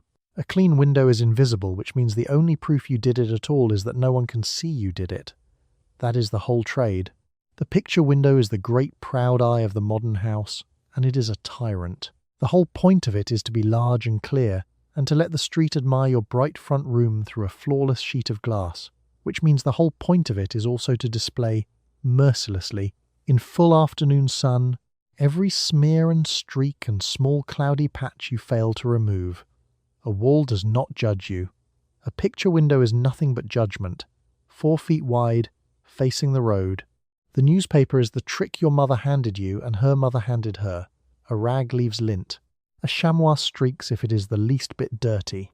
But a wad of yesterday's newspaper, crumpled up and worked over the wet glass, lifts the ammonia and the grime away and leaves the paint squeaking clean, clear, and bright. The ink somehow helping rather than hurting. Your hands come away grey with newsprint, smudged with the day's headlines transferred to your skin, and the glass comes up perfect, and it is one of the small, satisfying magics of the week. The two-direction method is your own hard-won cleverness. You wipe the inside of the glass with horizontal strokes and the outside with vertical ones, so that when a streak survives, the direction of the streak tells you instantly which face of the window it lives on, inside or out. Without the trick, you can wipe the same streak from the wrong side 4 times, wondering if the glass is haunted. With it, you diagnose and cure in one look. It is a small engineering solution to a problem no engineer ever thought about, because the engineers were not the ones doing the windows. The peculiar bargain at the heart of window cleaning is this. A clean window is, by definition, a window you cannot see. The better you do it, the more completely it vanishes, until the glass is nothing at all, and the street looks straight into your bright front room as though there were no window there at all. The only monument to a whole morning's work is a pane of glass pretending it was never there. Bobby presses a jammy hand to the picture window roughly 90 seconds after you finish it. A small starfish of fingerprints landing dead center on your perfect glass, and you look at it, and you look at him, and you decide that this, too, is simply the physics of a house with children. You will do that pane again. You do not scold him much. A boy and a clean window exist in a state of natural attraction, and no ammonia yet invented has changed it. The light is the final judge. You wait for the low afternoon sun to come slanting through the front room, and you check the picture window in that pitiless gold light, because the sun finds streaks the shade hides. Any cloud, any smear, any missed corner lights right up. You catch the one by the latch, hit it again, and the glass goes to nothing, pure and clear and gone. When it is done, the whole front room is brighter. The street pours in clean through glass that isn't there, and the only person who will ever know you spent the morning on it is you, and Bobby, whose handprint you already forgave. You gather your grey newspaper and your ammonia and move on, having made something perfect by making it vanish. You push the vacuum back and forth across the wall-to-wall carpet, and the machine is doing more than picking up dirt. An upright vacuum in 1955 is a small announcement that this family has arrived, that the floors are carpeted and the carpet is tended, and the beta bar thumps along under you doing its work. You go over the traffic paths twice and the corners with the little attachment, leaving the pile all leaning one way like a mown lawn. When you are done, the room looks combed.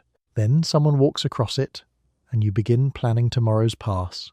The wall-to-wall carpet is the newest luxury in the house, and it is a luxury that demands to be paid in labour.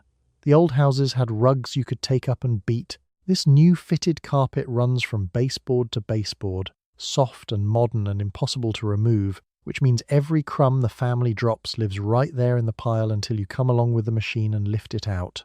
The carpet is a status symbol that also happens to be a full-time trap for dirt, and you own both halves of that bargain. The vacuum itself is a proud, heavy, and upright beast that hums with importance. It has a headlight, which it does not need, and a beta bar, which it does, thumping across the pile to shake the grit loose so the suction can take it. Hoover promised it beats as it sweeps as it cleans, and the machine seems to believe its own advertising, dragging forward with a self-satisfied roar and requiring a firm hand to steer. You and the vacuum have an understanding. It does the impressive noise. You do the actual thinking about where the dirt is.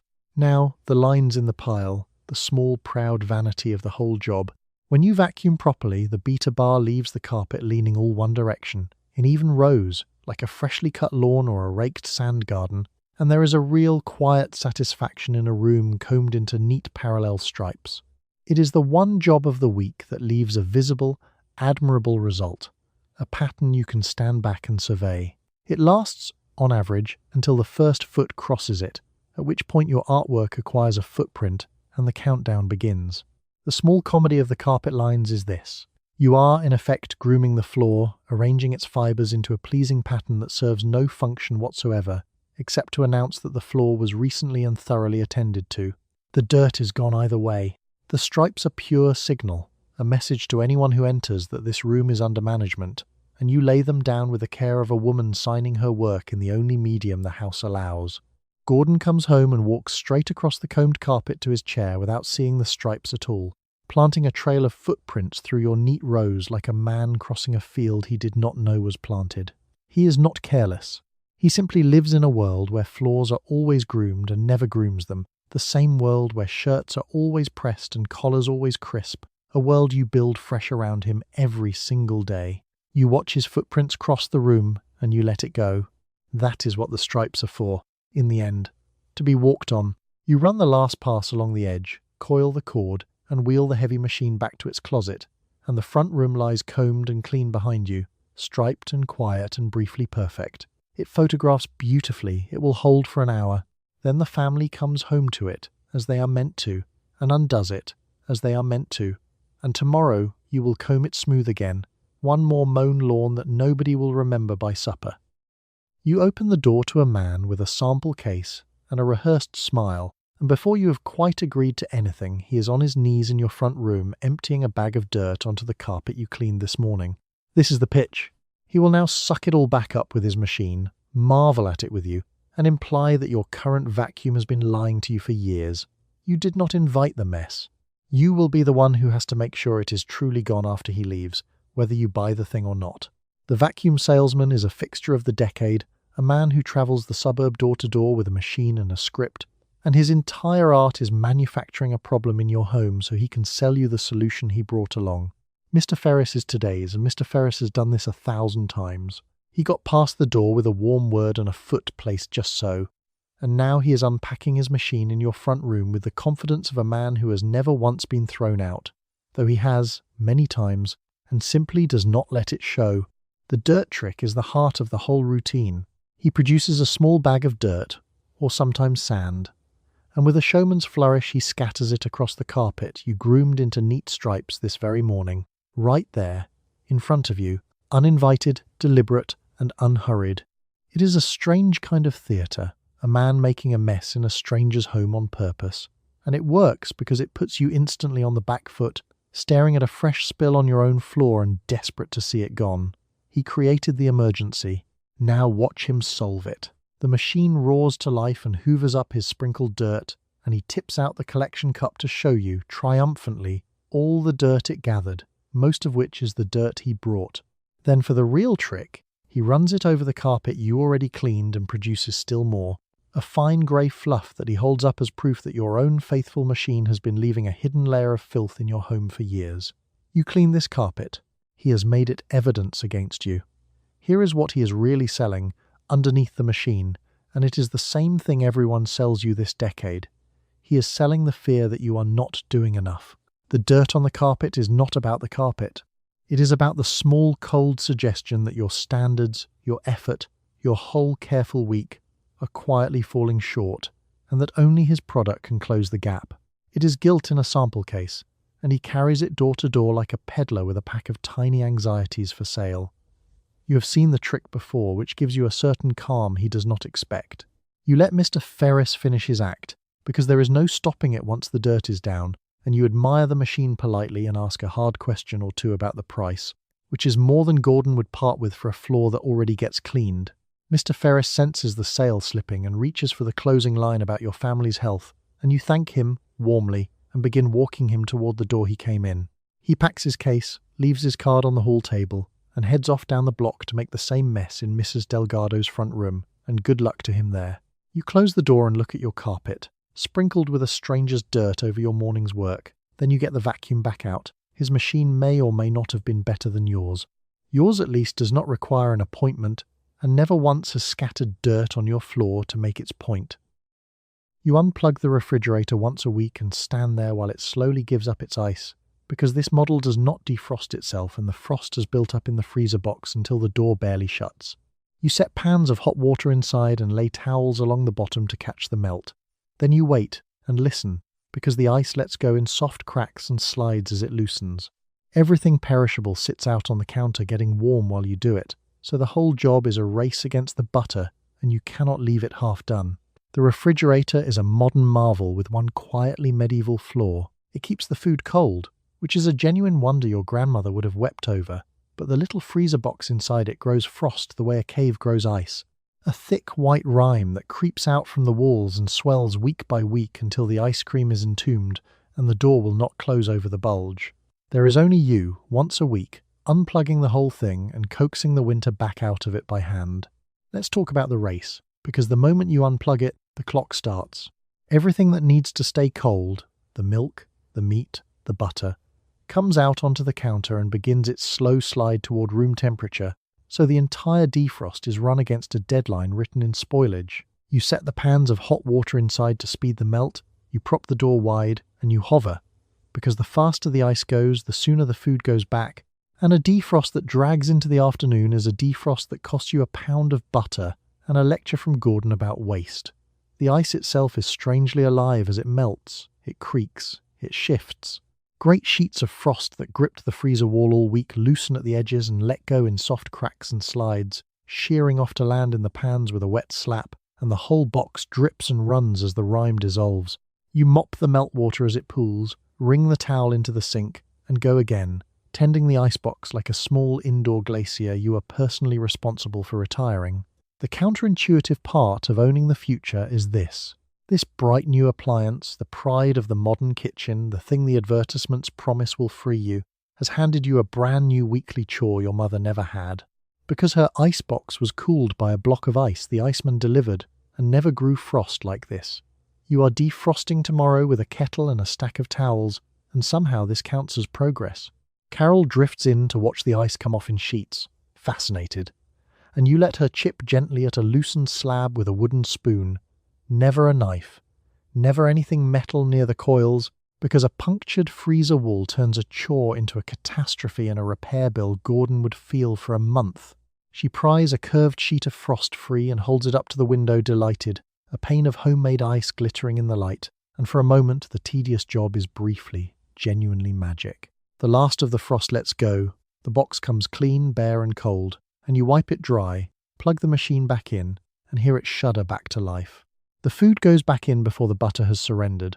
The door closes easily over a freezer box that fits its own contents again, and the race is won by a margin of minutes. You dry your chilled hands. Behind you, humming smugly in the corner, the refrigerator has already begun, in secret, to make more frost. It cannot help itself. Neither apparently can you. You open the oven, cold and grease blackened from a week of roasts, and you reach in with a product that could take the skin off your hands if you let it. Oven cleaner in this decade means lie and patience. A caustic paste you spread over the baked-on carbon and leave to do its slow, stinging work. You prop the windows because the fumes are their own kind of hazard, and you scrub the loosened black away with steel wool, arm inside the box up to the shoulder. It is the filthiest single job of the week, and it is entirely unseen once the door is shut. The oven is where the week's cooking goes to become geology.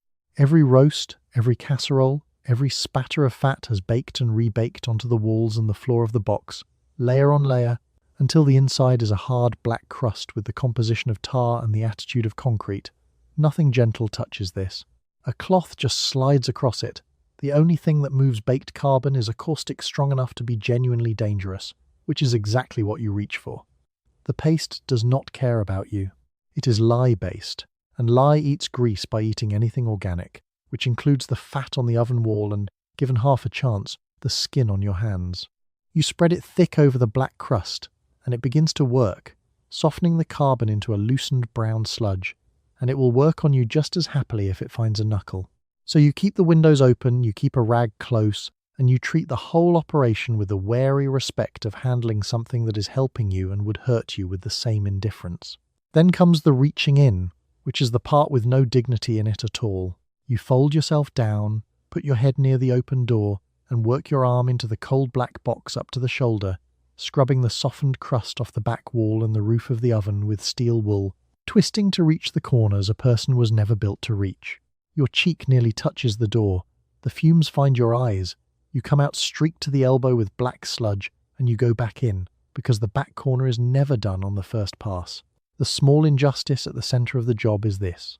The oven is the one thing you clean that absolutely no one will ever see. It lives behind a closed door, opened only to be used and dirtied again. And not one guest, not one neighbour, not Gordon himself will ever peer inside and admire the gleaming enamel you fought a caustic war to restore. You do it anyway, entirely for its own sake, because a filthy oven is a filthy oven whether the world sees it or not, and you would know.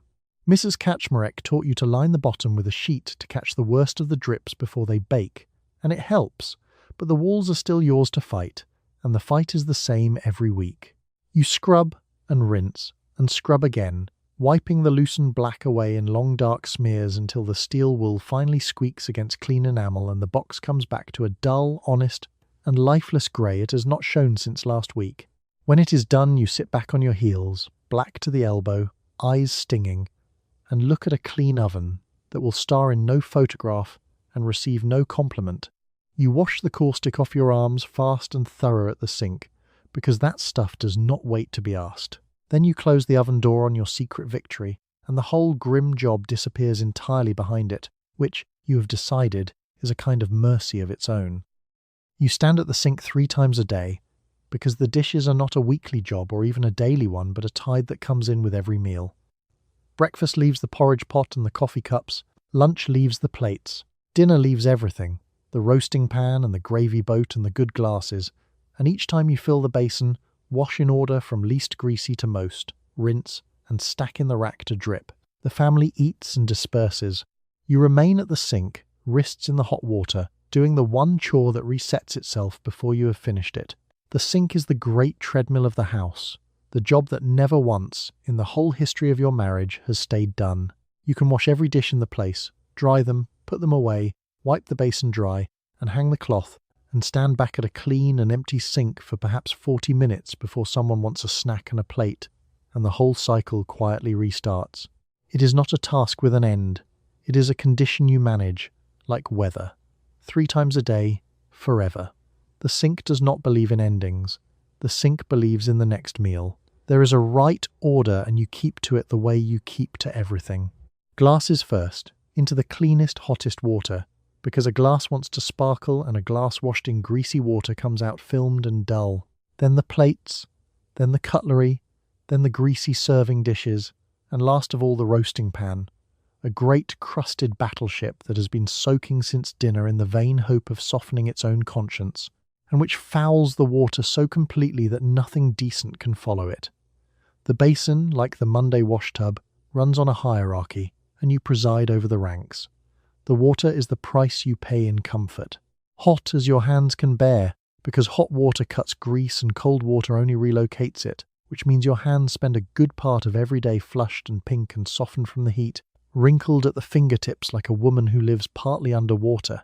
The dish soap does its work, the grease lifts and swirls, and you feel each plate come clean under the cloth before you have even looked at it, reading the dishes by touch the way you read half the house. The quiet arithmetic of the sink is the same as everything else. 3 meals, 3 sinks full, roughly 1,000 meals a year, tens of thousands of plates passing through your hands over the years, and not one of them remembered, not one of them thanked, each one washed and dried and returned to the shelf to come back dirty tomorrow. The dishes are the purest form of the whole job, work that produces nothing you can keep and must be done again immediately and forever, and somehow you find a rhythm in it anyway. Carol dries beside you when she is home, standing on a stool with a towel, handing the dry plates up to the shelf and talking the whole time about her day, and these are, if you are honest, some of the good minutes. The sink work is mindless enough to leave room for her chatter, and the two of you fall into an easy assembly line, you washing, her drying, the plates passing between you warm and clean, a small ordinary machine of mother and daughter that gets the tide turned back for another meal. You pull the plug on the last basin and the greasy water gurgles away and you wipe the sink dry and hang the cloth over the tap to stiffen. Clean and empty, shining, done. You know exactly how long it will last. Somewhere in the house a child is already thinking about being hungry, and the tide, patient and certain, is already turning back toward the shore of your sink. You dry your soft pink hands, and you get perhaps 40 minutes, and you take them. You get the silver out the afternoon before company comes, and you rub each piece until it stops looking like the week and starts looking like an occasion. Tarnish creeps over spoons, and the good serving dish, whether they are used or not, a dull brown film that only elbow grease and a tin of polish will lift. So you sit with a cloth and a newspaper spread to catch the black, and you do the forks one by one, and the brass by the front door, and the chrome in the bathroom. Everything that can shine must shine before a single guest sees the house. The silver is the family's dignity. kept in a drawer lined with cloth and brought out only when someone worth impressing is coming. It is not used daily. It is too good for daily, which is precisely why it tarnishes, sitting in its drawer growing a slow brown film out of nothing but time and air, a metal that dulls itself in the dark purely to spite you. You have never once caught it in the act, but you know. Silver is patient, and silver holds a grudge. The good spoons that ate nothing all month still need doing, because tarnish is not about use. Tarnish is about being caught unready, and you are never caught unready. The polishing itself is slow, close, absorbing work. You dab the pink paste onto the cloth and work it over each piece in small, firm circles, and the tarnish lifts off onto the rag in ugly black smears, and underneath comes the bright, hard, and honest shine of real silver catching the light. Fork by fork, spoon by spoon, the whole set travels from dull to bright across an afternoon, and your fingertips go black with the residue, stained with the proof of the shine you are raising. The brass and the chrome get the same treatment, because a guest's eye travels. The brass knocker and the letter plate on the front door are the first thing anyone touches, so they must gleam. The chrome taps in the bathroom the guest might use must throw back the light. You move through the house, raising a shine on every metal thing a visitor might glance at, a whole afternoon of buffing surfaces to a brightness that will last exactly one evening, and then begin, quietly, to dull again the moment the door closes behind them. The strange logic of company shine runs like this. None of this is for your family, who live perfectly well among slightly tarnished spoons and a brass knocker gone soft brown. It is entirely for the guest, for the one evening of being looked at, a performance of prosperity and care staged for people who will spend 2 hours in your front room and never know that the fork they lift was black yesterday and dull again by Sunday. You polish the house into a version of itself that exists only while watched. It is the most honest kind of lie there is, and you tell it beautifully, in silver. Mrs. Vanderberg is among tonight's guests, which raises the stakes. Because Mrs. Vanderberg notices silver the way a jeweller notices silver, and a spoon left dull under her eye would be filed away and produced later. So you do the forks twice, and hold each one to the window to check for the one missed smear, and set the table with the whole polished set laid straight and square. A small bright army standing at attention for an inspection only one guest will actually conduct. By the time the paste is capped and your black fingertips are scrubbed clean at the sink, the table is a field of shine, the door glints, the taps throw light, and the house has been polished into its Sunday best for a Tuesday evening. It looks effortless, which is the entire point, as though your family simply dines nightly among bright silver and polished brass. Tomorrow it all goes back in the clothesline drawer to tarnish in peace. Tonight, for a few hours of being seen, everything shines. You empty and wash the ashtrays every single day, because this is a house where adults smoke and guests smoke, and the ashtrays fill the way the sink fills, steadily and without gratitude. There is one in the front room, one by Gordon's chair, one in the kitchen, and after an evening they hold a grey drift of ash and stubbed ends. You knock them out into the bin, wash them in the sink, dry them, and set them back exactly where they live, ready to be filled again by 9 o'clock. It is a small chore that simply never ends, like most of them. The ashtrays are the little clocks of the household's other habit. Nearly half the adults in the country smoke, and this house is no exception, so the glass dishes sit on every flat surface a person might rest an elbow near, and they fill through the day with the slow grey sediment of Gordon's evening and any guest's afternoon. An empty ashtray this morning is a full one by tonight, as reliably as the tide, and just as impossible to argue with. A used ashtray is a genuinely unpleasant little object, and nobody pretends otherwise. It is a shallow dish of grey ash gone slightly greasy, studded with crushed ends, and it carries the stale, cold, sour smell of yesterday's smoke, a smell that settles into a room and into the curtains and into the very walls if the dishes are left to sit. So they are never left to sit. You empty them the way you do everything with a smell, promptly and without comment, before the smell can put down roots. Smoke is a guest that never leaves on its own and never once offers to help. The washing is the part that makes it a chore, not just a dumping. Knocking the ash into the bin leaves a grey film and a tarring behind, so each dish goes into the sink and gets washed properly. The sour residue scrubbed away, rinsed, dried, and returned to its exact station, because an ashtray with yesterday's ring in it announces a house that has let something slide. You do all three every day, a small daily circuit of the rooms, gathering and emptying and washing and replacing, tending a habit that is not even your own. The quiet unfairness folded into it is the same fold as always. The smoking is Gordon's pleasure and the guest's pleasure, a moment of ease at the end of a working day, and the residue of that ease, the ash and the smell and the greasy glass, is yours to erase, silently, before anyone notices it was ever there. You are the invisible hand that keeps the pleasure clean, that makes it possible to enjoy a cigarette in a fresh room night after night without ever once thinking about the dish it lands in. The comfort is theirs. The maintenance of the comfort is you. Gordon taps his ash into the clean dish you set out an hour ago, without so much as glancing at it, the way a man uses a thing that has simply always been clean and always will be, and you would not have it otherwise, because a noticed ashtray is a failed ashtray. Its whole job is to be invisibly ready.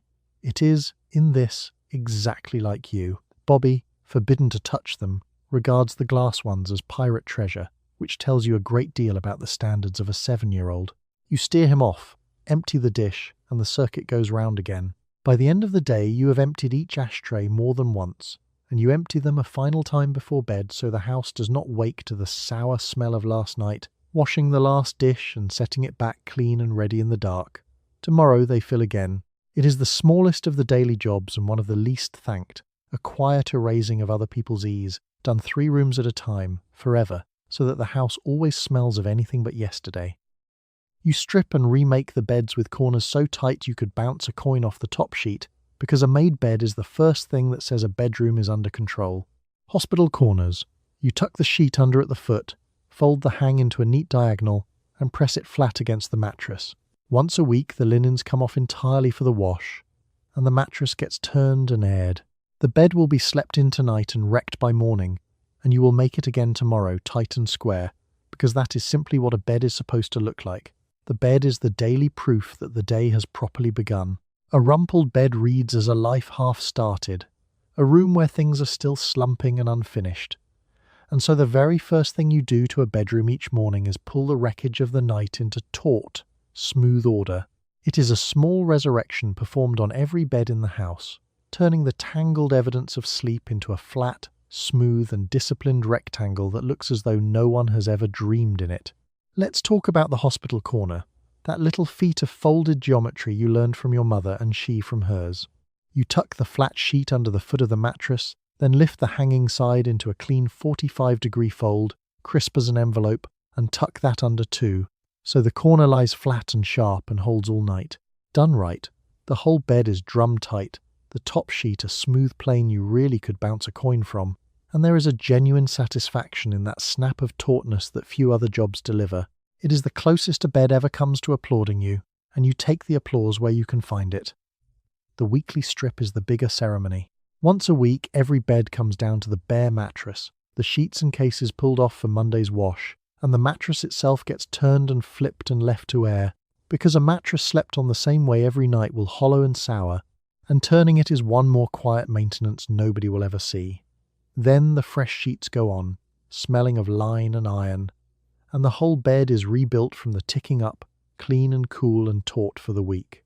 The beautiful futility of it is the same futility that runs through the whole house. You make a bed to perfection each morning, knowing, with total certainty, that it will be destroyed within the day, climbed into tonight and churned into chaos by dawn, and waiting for you again tomorrow, exactly as rumpled as if you had never touched it. No made bed has ever stayed made. You are, in the plainest terms, at war with sleep itself, and sleep has not lost a single engagement in the history of the world. You do it anyway, every single morning, because the point was never to keep it perfect. The point was that the day began with order, and you were the one who laid it down. Carol is learning to make her own bed and produces something enthusiastic and lumpy, the sheet trailing on one side and the corner nowhere near tucked, and you resist, mostly, the urge to redo it, because a bed she wrestled into shape herself will stay with her longer than any you could build for her. You show her the corner once more, the lift and the fold and the tuck, and she frowns and tries again, and it is better, and you leave it there. She is learning the small daily discipline that will follow her the rest of her life, one lumpy corner at a time. By the time you have done every bed in the house, the bedrooms have all quietly clicked into order, each one anchored by a smooth, taut rectangle that makes the whole room look intentional. It is one of the fastest returns in the cleaning day, a few minutes of tucking that transforms a room, and one of the most reliably undone. Tonight the family will climb in and undo every corner you tucked. The beds do not mind. The beds, if anything, seem to prefer it, which is the oldest and most fundamental disagreement between you and every bed you have ever made. You sit down for a rare minute with a magazine, and the magazine has opinions about how your week should go. Here is a printed schedule, day by day, laying out exactly what a good homemaker accomplishes. Monday this, Tuesday that, a place for everything, and a chore for every hour. The woman in the photograph waxes her floor in pearls and does not appear to be sweating. You read the list, and you measure your real Monday against it, and the gap between the two is where a particular quiet exhaustion lives. The schedule is not describing your life, it is grading it. The magazine is a beautiful, glossy, treacherous thing. It arrives full of bright kitchens and smiling wives and floors that shine like still water, and it presents all of it not as fantasy, but as the ordinary, achievable standard of any woman who simply applies herself. There she is, the magazine woman, serene, smiling and immaculate in a spotless kitchen, a single strand of pearls at her throat, running a mop across a floor that has clearly never met a child. She is not sweating. She is not tired. She does not have a boy with a beetle in his pocket. She is the Martha Stewart of a decade that had not yet thought to invent Martha Stewart, and you are being asked to become her. The printed schedule is the cruelest page. It breaks the week into a tidy grid of accomplishment, this task Monday and that one Tuesday, everything allotted its hour, and it reads so calm and so reasonable that it makes your own frantic real week feel like a personal failing rather than an honest reckoning with how long these jobs actually take. The list does not know that the wash ran cold, that Bobby needed stitches in his trousers, that the phone rang 11 times. The list assumes a house with no friction in it. Your house has nothing but friction. It has a family in it. You turn the page, and the magazine keeps working on you. Here is an advertisement for floor wax, and the woman in it gazes at her reflection in her own linoleum with the tenderness most people save for a newborn, above a caption asking whether your floors love you back. You look at your floors. You waxed them Friday. They have already forgotten you. Something small twists in your chest, right on cue, and you turn the page before the feeling can finish. And yet women write into these magazines, in their thousands, and this is the part that tells the truth. They write to praise the ideal, yes, but more and more they write to confess that they cannot keep up with it, that they are tired, that the shining floor and the pressed sheets and the pearls are not adding up to the contentment the page promised. The letters column is the one honest room in the whole glossy building, full of real women quietly admitting the gap between the photograph and the Tuesday. Mrs. Kaczmarek, who has read these magazines for 30 years and outlived most of the standards they set, tells you over the fence not to take the pearls too seriously, that no woman ever waxed a real floor dressed like that, that the photograph is a shop window and not a mirror. She says it lightly, folding her own tired hands on the fence rail, and it is the most useful thing anyone has told you all week. The woman on the page is not real, you are. Only one of you actually has to clean this house. You close the magazine and set it aside, and the real Monday is still there, unglamorous and entirely yours, waiting to be lived at the speed a house full of people demands. The schedule was a fiction. Your week is not. You get up from your rare, quiet minute, having measured yourself against a woman who does not exist and, for once, having decided to let her lose. Then you go back to the wash, which does not care what anyone wears. You stand in the store deciding which brands you trust, and it is a real decision, because you cannot test everything, and a wrong choice is a wasted quarter you do not have to waste. The good housekeeping seal on a label means someone in a laboratory has tried it so you do not have to. A jingle you cannot get out of your head means you reach for that box without quite deciding to.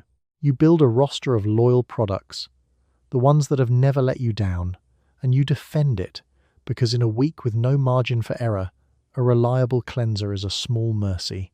The cleaning aisle is a battlefield, and you are the prize. Every box on the shelf is shouting, in bright colours and bold promises, that it and it alone will finally make your floors gleam and your whites white, and each one wants a permanent place under your sink and a permanent line in your budget. There are more of them every year, new powders and new sprays and new pastes, each arriving with a jingle and a promise and a mascot, all competing for the finite space in your cupboard, and the finite patience in your week. The seal is your one piece of armor in all that noise. The Good Housekeeping seal, stamped on a label, means the magazine's own testing laboratory has actually tried the thing and will stand behind it, which turns a wild guess into something closer to a considered choice. It is a Yelp review from before anyone had thought of Yelp, a stranger in a laboratory vouching for the box so you do not have to gamble your quarter and your Friday on it. In an aisle full of strangers all promising the world, the seal is the one that brought a note from someone you trust. The jingles are the sneakier persuasion, and you know it and are moved anyway. A tune sung at you enough times on the radio and the television lodges somewhere behind your reaching hand, and one day you find you have put a particular box in your basket without ever consciously choosing it, steered by a mascot and a melody. The bald, cheerful genie of the all-purpose cleaner, snapping grime away with a wink, has installed himself in your head like a helpful lodger who pays no rent, and your hand goes to his bottle before your mind has cast a vote. Once a product earns your trust, though, you are loyal to it with a fierceness that surprises even you. A cleanser that has never streaked, a wax that has never clouded, a soap that has never let you down. These earn a permanent place and a genuine devotion, because a reliable product in a week this tight is not a small thing. It is one fewer variable, one fewer way for Friday to go wrong, one corner of your life you do not have to worry about, and you will pay a few cents more to keep that certainty rather than gamble on a bright new box making bright new promises. Mrs. Delgado swears by a different brand of scouring powder than you do, and the two of you have discussed this over the fence with the seriousness of diplomats, each defending her chosen product with real conviction, neither converting the other, both quietly certain the other is making do with the second best. It is a friendly war with no possible winner and no real stakes, and you both rather enjoy it, two loyal generals comparing the merits of their favourite ammunition. You load your trusted boxes into the basket, the loyal, proven and reliable ones, the ones with the seal and the one Mrs. Katchmarek recommended years ago that you have bought ever since, and you leave the bright new strangers on the shelf for someone with a quarter to gamble. Your roster is set. It works. And in a life with no margin for a wasted Friday, a cupboard full of products you can count on is its own quiet kind of security, bought one loyal purchase at a time. You open the broom closet and take stock, because the whole operation runs on what is on these shelves and running out mid-job is not an option.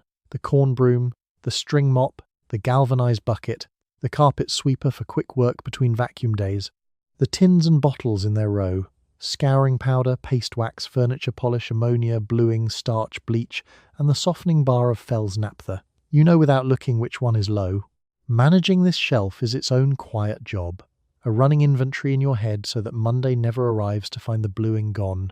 The broom closet is your armory, and like any good quartermaster you know its contents to the last tin. Every tool and every bottle in it has a job, a day, and a place. And the whole week's campaign depends on all of them being present and ready when their moment comes. A general does not send troops into battle and discover the ammunition ran out yesterday. Neither do you send yourself at the Friday floor and discover the wax tins scraped empty. The shelf is planned, watched, and kept stocked, because an empty tin at the wrong moment can wreck a whole day's work. The tools each have a personality earned through long use. The corn broom is honest and a little worn, its straws splayed from 1,000 kitchen floors. The string mop is heavy and temperamental, and lives in the galvanized bucket like a bad-tempered creature in its tank. The carpet sweeper is the quick little understudy, run over the rug between the big vacuum days to catch the crumbs the machine has not yet been dragged out for. You know each one's mood and each one's use, and you reach for the right one without thinking, the way a cook reaches for the right knife. The bottles and tins are the consumables, and consumables run out, which is where the real vigilance lies. The bluing goes down a drop at a time and vanishes just when the whites need it most.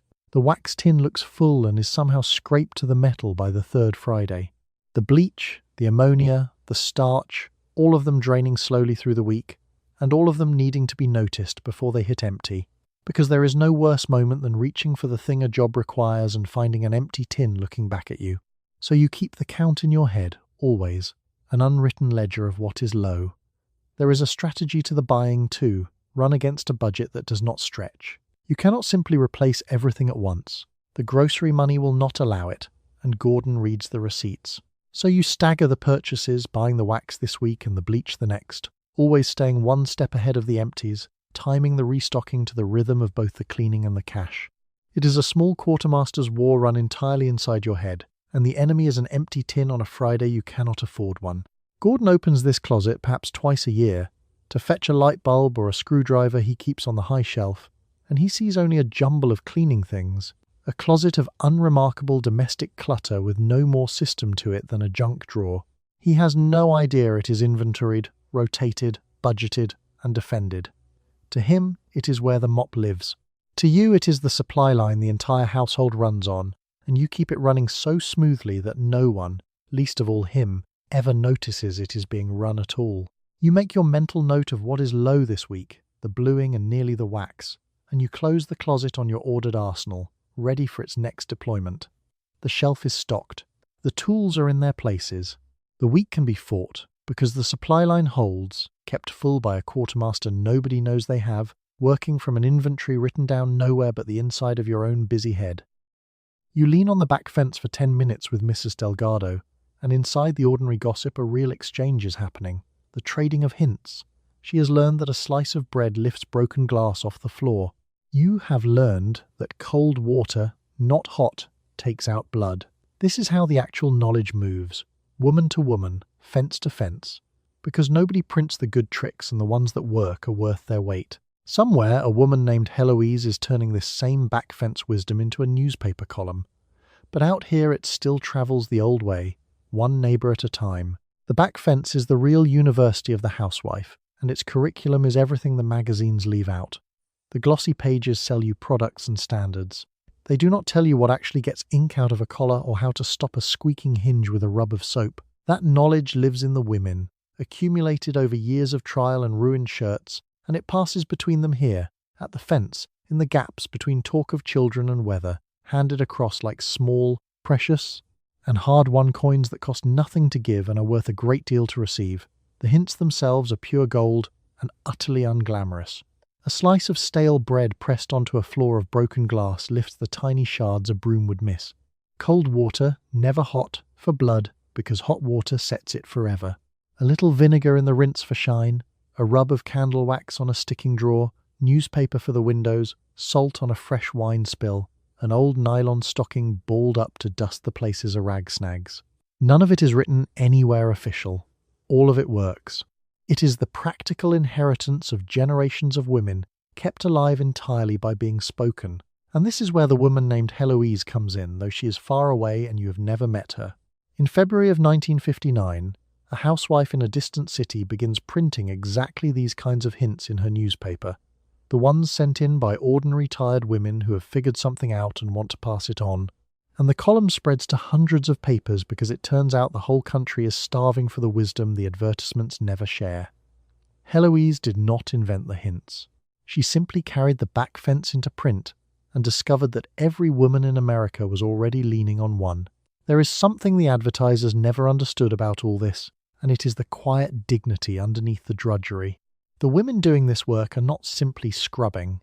They are experimenting, solving, inventing, building a body of hard-won practical knowledge and freely sharing it. A whole underground economy of competence running on nothing but goodwill and proximity. Nobody pays for a hint. Nobody patents one. They are given, neighbour to neighbour, because a good trick withheld helps no one, and a good trick shared makes two houses run a little easier. Mrs. Delgado tells you today's discovery that a paste of cream of tartar takes the stain out of a scorched pot, demonstrating the mixing motion with her hands right there over the fence rail, and you file it away as genuinely useful, worth more than anything in this week's magazine. In return, you give her your mother's trick for a squeaking floorboard, and the exchange is complete. Two women a little richer in the only currency that actually helps on a Tuesday. Neither of you would call it an education. It is exactly that. The 10 minutes are up, and the children need you, and the wash needs turning, so you straighten off the fence rail and carry your new hint back into the house along with the day's news.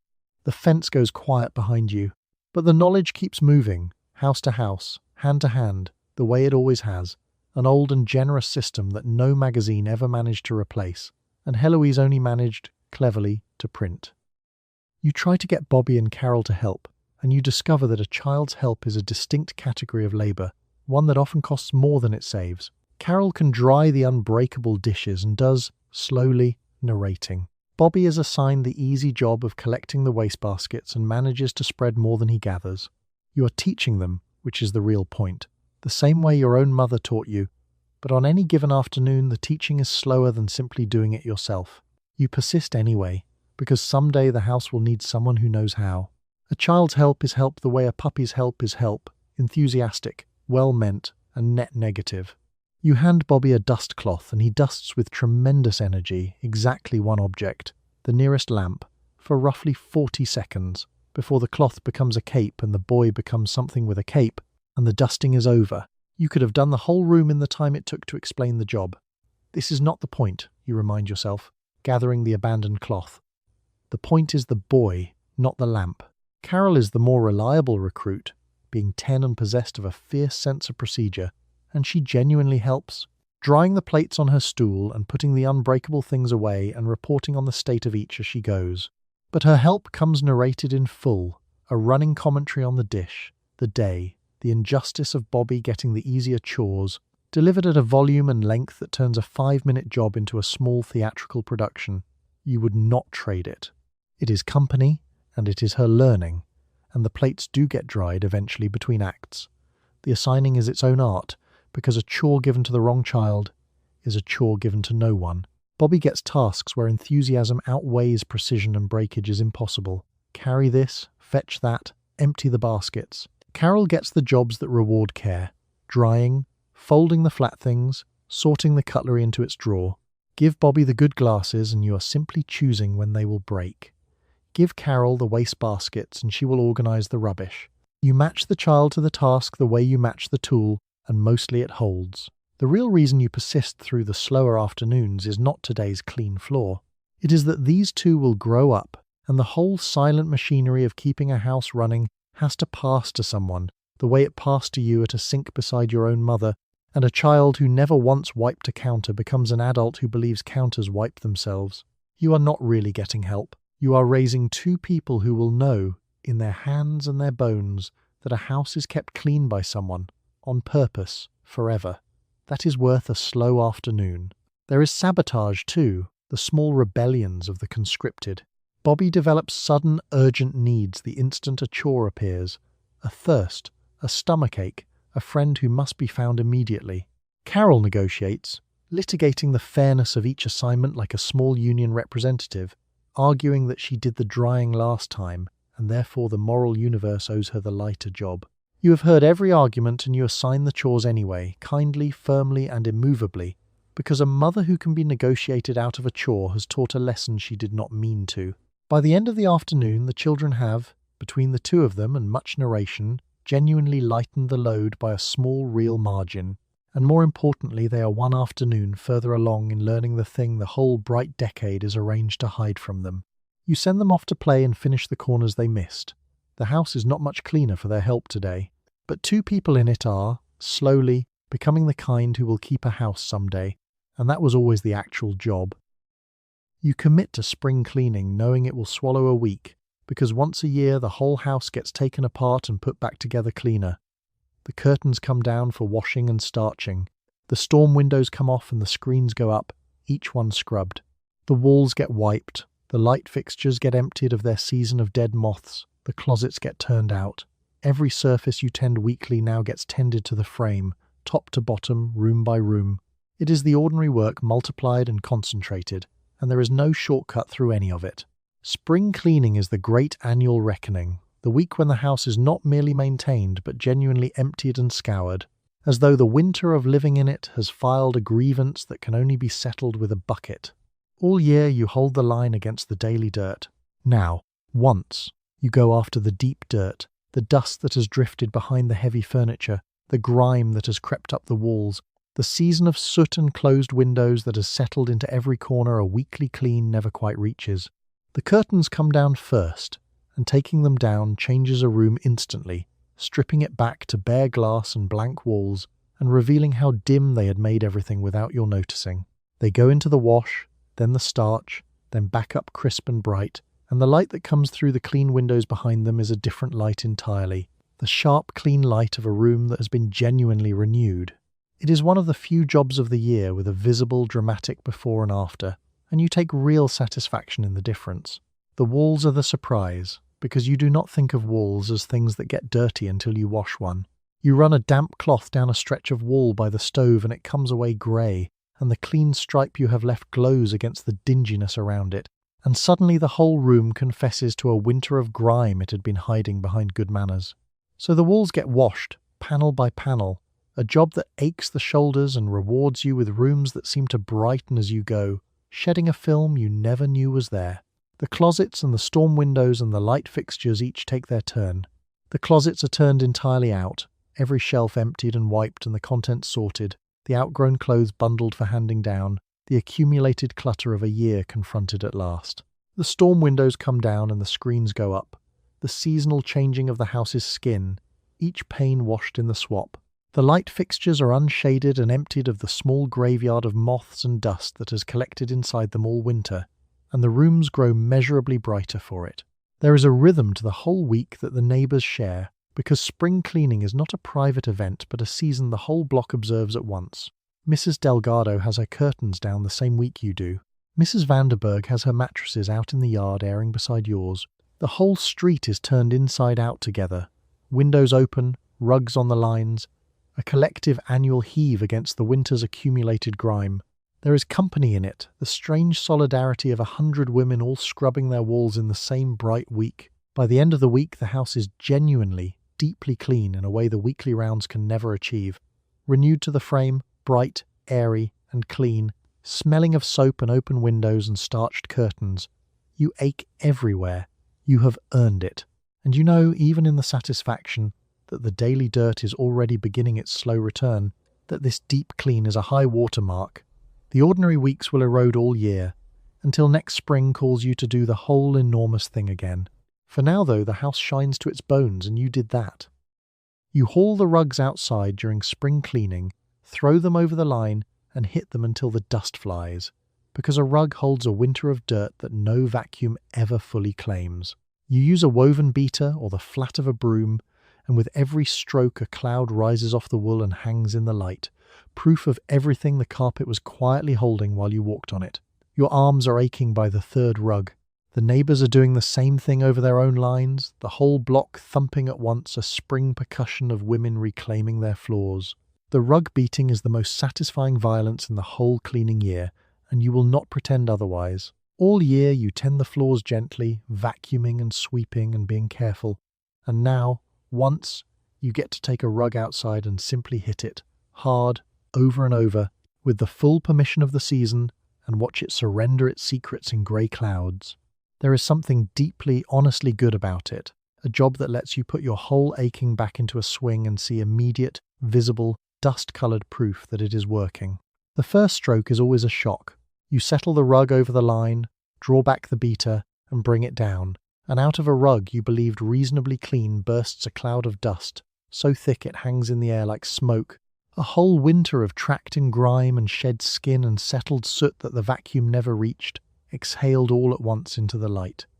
You had walked on that rug every day and had no idea it was holding all of that. The rug kept it secret, and the beater has just told on it.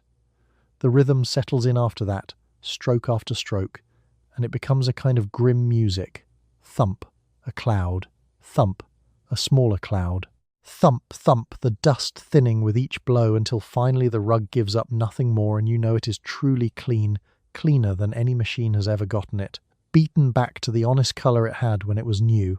Your shoulders burn and your palms sting and there is a whole heap still to go, but each finished rug is a real, complete, visible victory.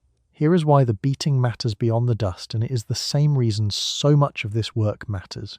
The vacuum is a daily holding action. The beating is an actual reckoning. A rug absorbs everything the household drops and tracks and sheds, filling with a season's worth of the family's life, and no amount of gentle weekly cleaning ever truly empties it. Only this does. Only hauling it into the open air and hitting it until it can hold no more gets to the deep dirt, and the deep dirt, left alone, is what eventually wears a rug to grey. The whole block is at it together, and that is half the pleasure. Over every fence, a woman with a rug on her line and a beater in her hand, and the yards ring all afternoon with the flat, rhythmic thump of 100 rugs being reckoned with at once, a strange shared percussion that means spring has arrived and the winter is being formally beaten out of every house on the street. Mrs. Delgado calls a greeting across the fence between strokes, red-faced and laughing, both of you deep in the same honest, satisfying, filthy work. By the time the last rug hangs beaten, clean and honest over the line, the dust has settled across the whole yard, and your arms have nothing left in them, and you carry the rugs back inside, lighter now, restored, laid back down on floors that feel new under them. The house smells of fresh air and sun-warmed wool. You have hit something hard all afternoon and improved your home by doing it, which is a rare and honest pleasure and one of the few jobs all year that fights back and loses. The rugs go back down, chastened. They will forget the lesson by autumn. They always do. You clean differently when company is coming, because now the house is going on trial and the jury brings its own white gloves. It is not enough that the rooms they will sit in are perfect. The bathroom they might use must be flawless. The coat closet they might open must be tidy. The guest towels must be pressed and untouched. You clean the corners a guest would only find by accident, because the one you skip is the one that gets found. By the time the doorbell rings, you are exhausted and radiant and pretending you threw it all together without effort. Company cleaning is a different creature from ordinary cleaning, driven by a different and sharper fear. Ordinary cleaning answers to your own standards and the slow judgment of the neighbours. Company cleaning answers to a specific person, arriving at a specific hour with specific eyes, and it demands not just a clean house but a house that will survive close inspection by someone you want to impress. The stakes rise. The corners that never mattered suddenly matter enormously, because a guest, unlike your own family, actually looks. The hidden places are where the real anxiety lives. A guest will sit in your front room, which you have cleaned to perfection, and that part is easy. But a guest might also wash their hands in your bathroom, might hang a coat in your closet, might, in some nightmare, open the wrong cupboard looking for the one they were pointed to. And so all of these secret places must be brought up to the standard of the seen ones, just in case. You clean for the accident, the stray glance, the open door, because the single spot you decide no one will ever see is precisely the spot that gets seen. The guest towels are their own small theatre. You have a set of good towels that exist for no purpose whatsoever except to hang, pressed, pristine, and faintly intimidating, in the bathroom when company comes, so perfect that no guest ever quite dares to actually use them, which is exactly the intention. They are not towels. They are a display of the concept of towels, a soft-folded proof that this is a household where even the drying of hands has been anticipated and provided for beautifully. You press them, hang them just so, and hope no one disturbs their perfection. Underneath all of it runs the hardest trick of the day, which is looking as though none of it took any effort at all. The house must look immaculate, and it must also look as though it always looks this way, as though you live daily in this spotless order and the visit required nothing special of you at all. The truth that you have scrubbed since dawn, pressed the good towels, hidden the mending basket, and are quietly dying of exhaustion behind your welcoming smile must never show. A guest who suspects the effort has caught you at the trick, and the whole thing depends on the effort going unseen. Mrs. Vanderberg is the guest today, which is the highest possible degree of difficulty, because Mrs. Vanderberg cleans the way you clean and knows every hiding place, because she has the same ones, and she will notice the top of the door frame and the state of the coat closet and the pressing on the guest towels. Cleaning for a fellow housewife is cleaning for a professional inspector who arrives smiling with a plate of cookies, and you rise to it, because the alternative is being quietly discussed in her kitchen for a month. The doorbell rings, and you take one last sweep of the front room with your eyes, tuck a final cushion, and open the door, glowing and gracious and utterly composed, as though you had been reading calmly all afternoon. The house is perfect. You are perfect. Nothing shows of the dawn-to-doorbell campaign that made it so. You welcome her in with genuine warmth on top of complete exhaustion, and the act, flawless and unseen, begins the moment the door swings wide. You do all of this inside a strange arithmetic, where the labour is invisible precisely because you never let it fail. A clean house looks like a house that simply stays clean, as if the floors wax themselves and the shirts iron themselves and the frost never builds in the freezer. Your work shows up only in its absence. On the one day you are sick and the whole illusion sags, and everyone suddenly notices what was being done. The rest of the time, the accounting counts your effort as nothing, because a thing done perfectly and constantly stops looking like a thing done at all. This is the deepest trick of the whole job, and no one designed it on purpose. It simply is the nature of the work. Cleaning erases itself.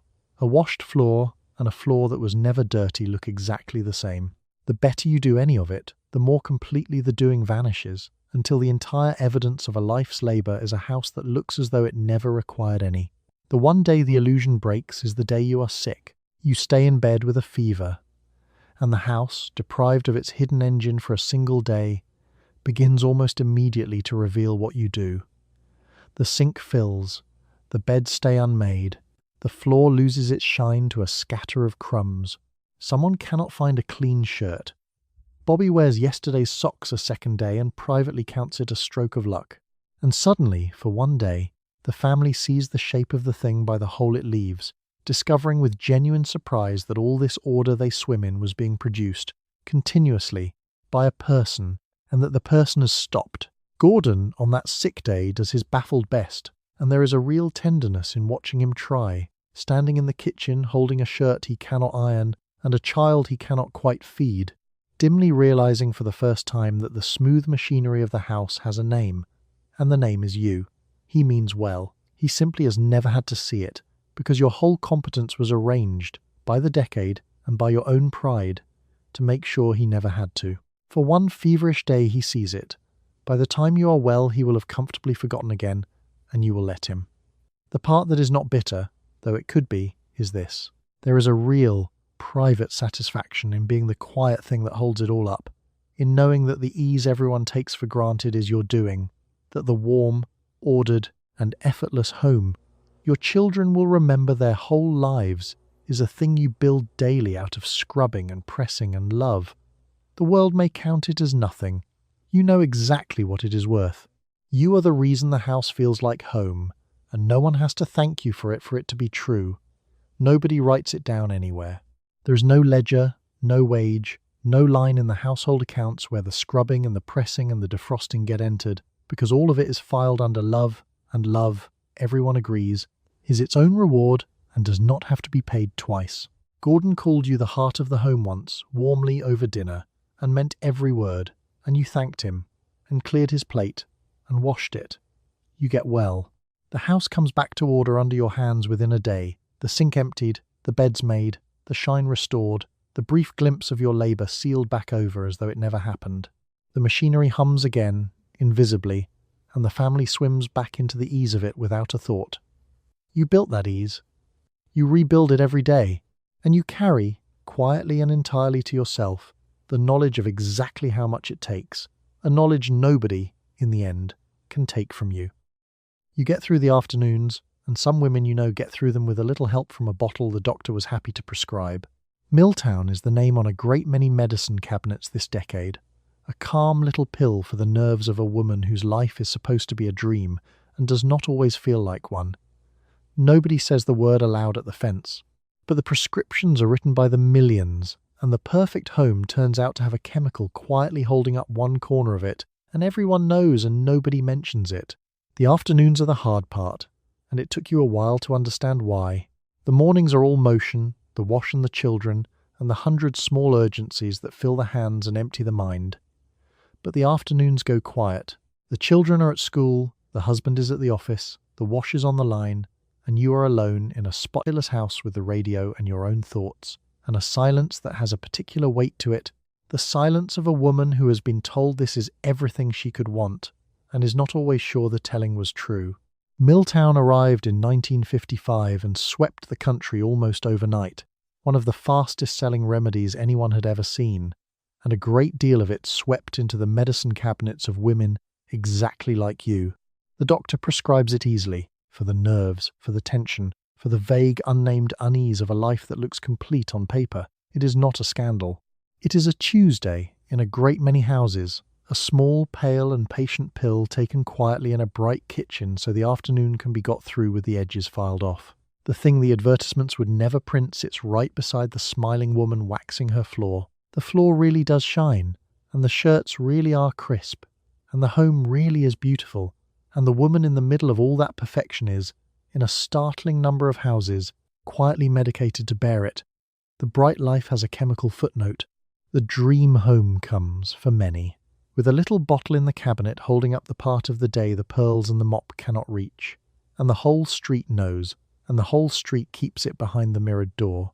You do not judge the women who take it. You understand them entirely.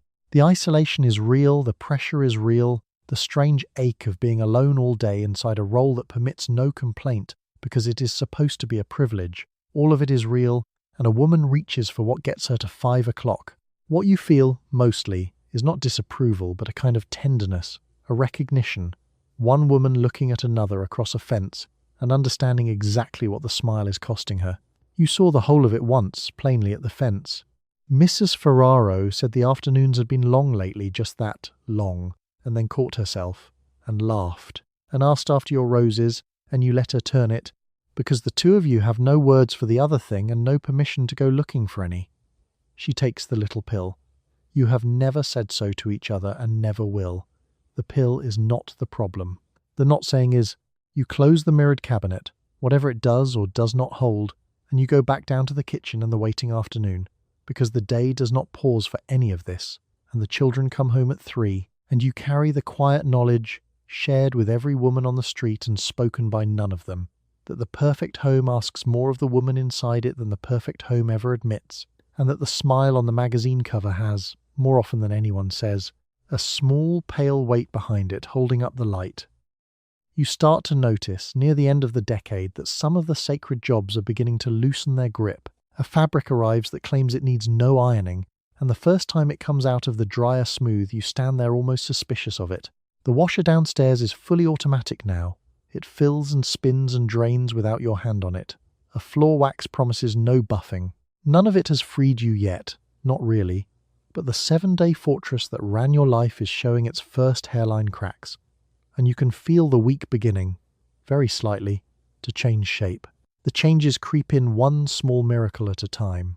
First, the automatic washer, which fills and washes and rinses and spins on its own, so that the wringer with its patient appetite finally goes quiet in the corner and then out to the curb, unmourned. Then the electric dryer, which means the frozen January line and the winter lumber of stiff sheets become a story you tell, not a morning you endure. Each machine takes one of the great immovable jobs and quietly makes it smaller, and you keep waiting for the freedom it was supposed to buy. The fabric is the strangest wonder of all. Someone has invented a cloth that holds its own press, that comes out of the wash smooth and stays smooth, that does not need the board and the sprinkling bottle and the 6 standing hours of a Tuesday. The first shirt of it you own you treat with open suspicion, waiting for the wrinkle that does not come, and slowly it dawns on you that the sacred Tuesday, the ironing day that has anchored the week for generations, might simply, quietly, be about to end. You are not sure whether to cheer or to grieve a little. You have been here before, though, which keeps you from cheering too fast. The washer did not shorten Monday. It only meant the family began changing their clothes twice as often. The vacuum did not end the floors. It just raised what a clean floor was allowed to look like. Every miracle so far has handed the saved hour back with one hand and quietly lifted it again with the other, and you have learned to wait and see which hand this new one uses. But this time feels different. Perhaps it is the sheer accumulation of it, the machines arriving all at once, until the fortress that once seemed eternal, fixed and permanent is suddenly made of things that can change. Perhaps it is that your daughter Carol, watching you fold a shirt that ironed itself, will simply never learn the Tuesday you learned, and a thing not passed on is a thing already half gone. The chain that ran mother to daughter for centuries is, for the first time, dropping a link on purpose. And there are bigger changes than the machines, though you feel them only as a kind of weather. At the fence last week, Mrs. Delgado mentioned, apropos of nothing, that she had gone to the pictures by herself on a Tuesday afternoon and told no one, and the way she said it, half guilty and half thrilled, was a sound this street had not made before. The silence that held the whole arrangement together is developing cracks of its own, and cracks in a silence, unlike cracks in a floor, do not wax over. You fold the smooth shirt that needed no iron and set it on the stack, and you stand a moment in a kitchen full of machines that would have astonished your grandmother, feeling the ground shift very slightly under the whole enterprise. The week is still yours to run, the floors still need waxing tonight, and the children still come home at 3. But something has begun to give, quietly, at the foundations of the whole immense unpaid job, and you stand right at the hinge of it, holding a shirt that pressed itself, watching the fortress begin, ever so slowly, to open its doors. You spent the night heating water before dawn, feeding shirts to a machine that would just as soon have your hand, hanging your whole family's laundry where the entire street could grade it, and pressing a handkerchief as though the fate of the household hung on its creases. You waxed a floor on your knees and then stood guard over it. You beat a winter out of a rug, scrubbed a caustic war out of an oven, and erased the same dust, the same ring, the same crumbs, over and over, forever. And here is the part worth sitting with as the day finally lets go of you. The women who actually did this, week after week, year after year, were not the smiling photographs the magazines sold.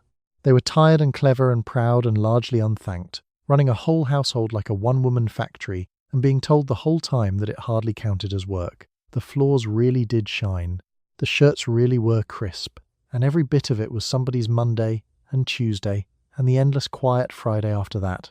They deserved to be seen, and mostly they were not, which is perhaps why it feels good to spend one slow night simply noticing them, the invisible engines of 100,000 bright suburban houses. Thank you for spending this quiet hour here.